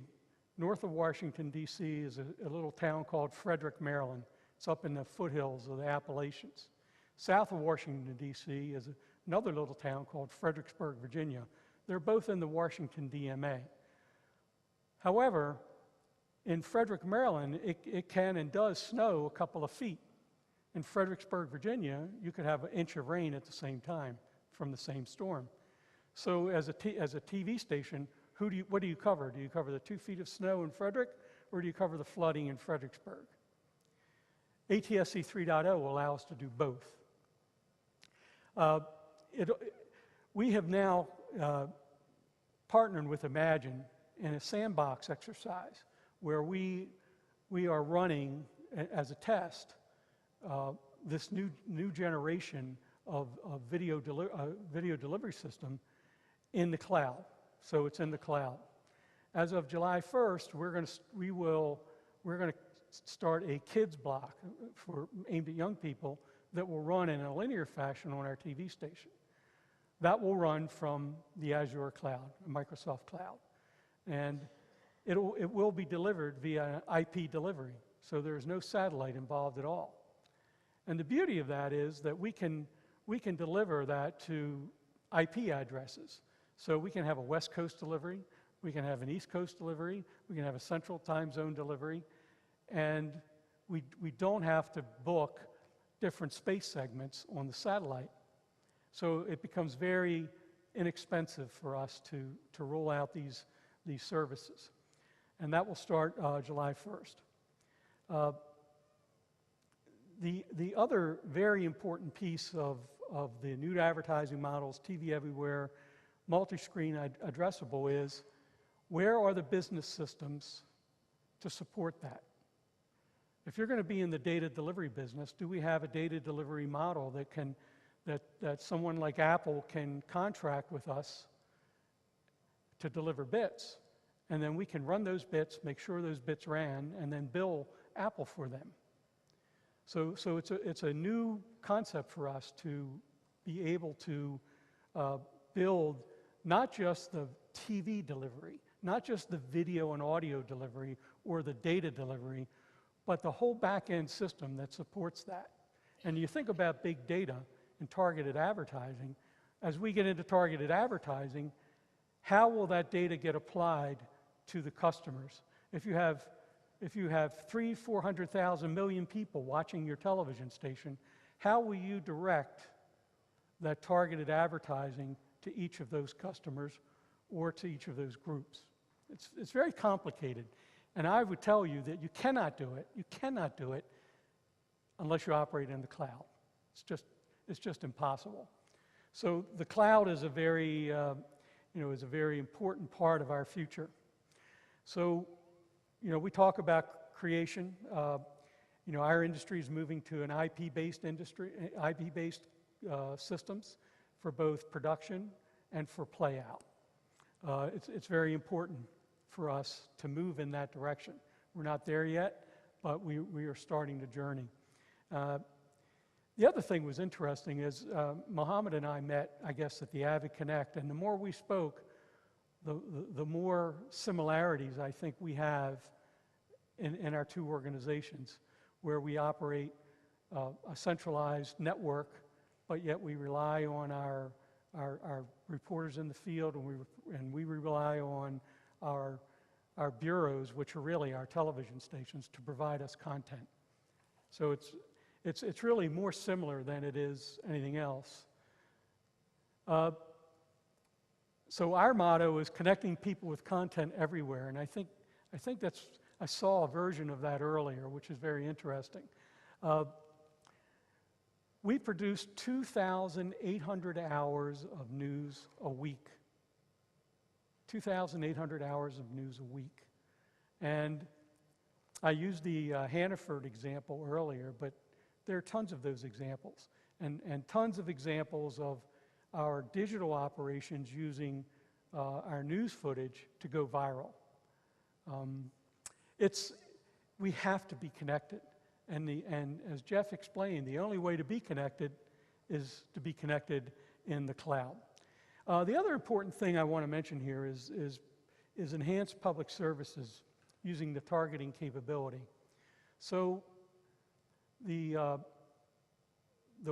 warning our citizens is about impending weather, impending environmental issues, is very important. We had an instance in Iowa where a factory or a chemical plant accidentally dumped a chemical into a stream upstream of a community that used that stream for drinking water. So you can break into your news operations, and we did, but wouldn't it be also great if we could alert everyone through their cell phones? And so that's where this is headed, is chips in the cell phones, chips in the pads, chips in your TV, and we can address certain segments of the community based on their geographic location with alert capability. So content, that's the news challenge. So we, as I mentioned, we were 67 news operations. It was a real challenge to take 67. We acquired all these news operations we purchased them in groups and blocks. So everyone was on a different platform.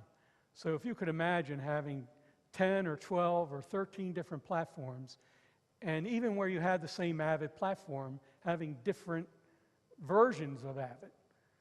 So it was almost impossible. It is almost impossible to manage that. So the only way to manage it was to virtualize and then eventually go to the cloud. And so that aspect of Avid which was really attractive to us, because as we grow our company, we want all of our journalists to have the same experience. And one way to do that is by operating virtually or in the cloud. So, and our ability with Avid Everywhere to share content across that platform. It's huge. And we share about 500 pieces of content a week.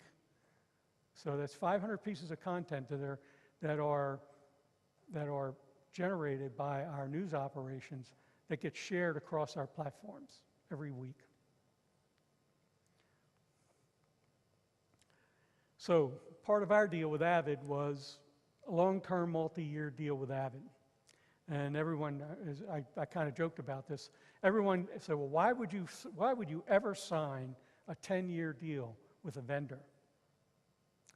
And the answer is pretty simple. We've been Avid customers for about 20 years. So 10 years as compared to 20 years, what's the difference? We were at a meeting, we were at an ACA leaders meeting, and everyone went around the table, Fox, big cable companies, and they had all been Avid customers for 10, 12, 18, 20 years. So I said to them, well, why are you even questioning the fact that we would sign up for 10 years? Because what that gets us is that gets us time to get all of our operations onto one platform. Right now it's in VMware at the stations, but we will now migrate to the cloud as we roll that out. So that's really important to us. The benefits, obviously, most important are training. So if we train people in one market in Washington, D.C., and they want to move to Harrisburg, Pennsylvania, they can take those skills and transport them up. And the fact that we're on the latest version of Avid has also helped, and we didn't talk about this, but it also helps us attract young people into our business. Think about this. Young people come out of college trained on the latest and greatest software and techniques. And the last thing you want to do is to take that young person who has all those new skills and put them in a TV station operation that's still editing on videotape. I mean, I think that sends the wrong message. We'll never attract people unless we offer them the latest tools. And that's one of the, so people who want to come into our industry need to feel that they are on the ascendancy, not on the descendancy. They don't need to take a step backward just to work for us. They should look at us as a visionary, forward-thinking, and providing them with best tools to do their job. And that was a big reason. The other is financial. Predictability, maintenance, cost effective. When we did this deal, the first thing I did was grab our CFO, and Avid grabbed their CFO, and we got together and we started talking about ways to make this financially beneficial to both Avid and to Sinclair. And luckily we found that common ground, and we signed our deal, I think, almost a year and a half ago, December of 2015. Yeah. And then operational, obviously, for technical people, software managed on VMware is a lot easier to handle than it is in disparate servers. So, I like simple diagrams. I'm a simple guy. What defines success for Sinclair is to have a three-legged stool. So you have logistics and infrastructure support. You have trained people who are well-led, and the appropriate technology. If you have that mix, you can be very successful. If you take any one of those away, I think you're going to be challenged. And mostly the people piece of it, it's absolutely critical to us now and in the future to bring our people along. We talked about artificial intelligence. I think one of the areas I want to explore is having AI look at our journalists across the enterprise, quantify who the successful users of the systems are, and then compare everyone else to the top 10 or 15%. And to do that in a non-threatening way, you would then, for the bottom 15%, you would pop up, here's a 10-minute class you can take to improve your efficiency and use of the equipment. Could be unprompted, but the goal is to get everyone trained, and to get everyone trained up to about 80%. But you'll never do that unless you can monitor their activity on the system. And I think as we move to the Microsoft Cloud, I think that's one of the things that I'd like to explore is how to better help journalists become more efficient with the system they're using. So this is just a rundown of what our partnership is designed to do, and I can tell you we're 18 months into it. We're about 6 months. We're about 70%, 65% through all of our stations, and we will be done those initial stations, I think, by the end of the year. And if you follow Sinclair, we just announced Friday we bought Tribune Media, which is another 22 stations in larger markets. So we get to start this process all over again. So thank you, and I'd be happy to take any questions.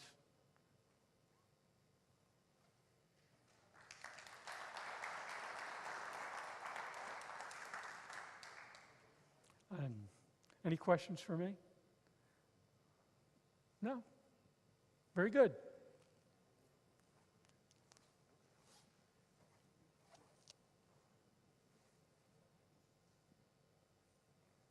Ready? Yeah. Thank you very much.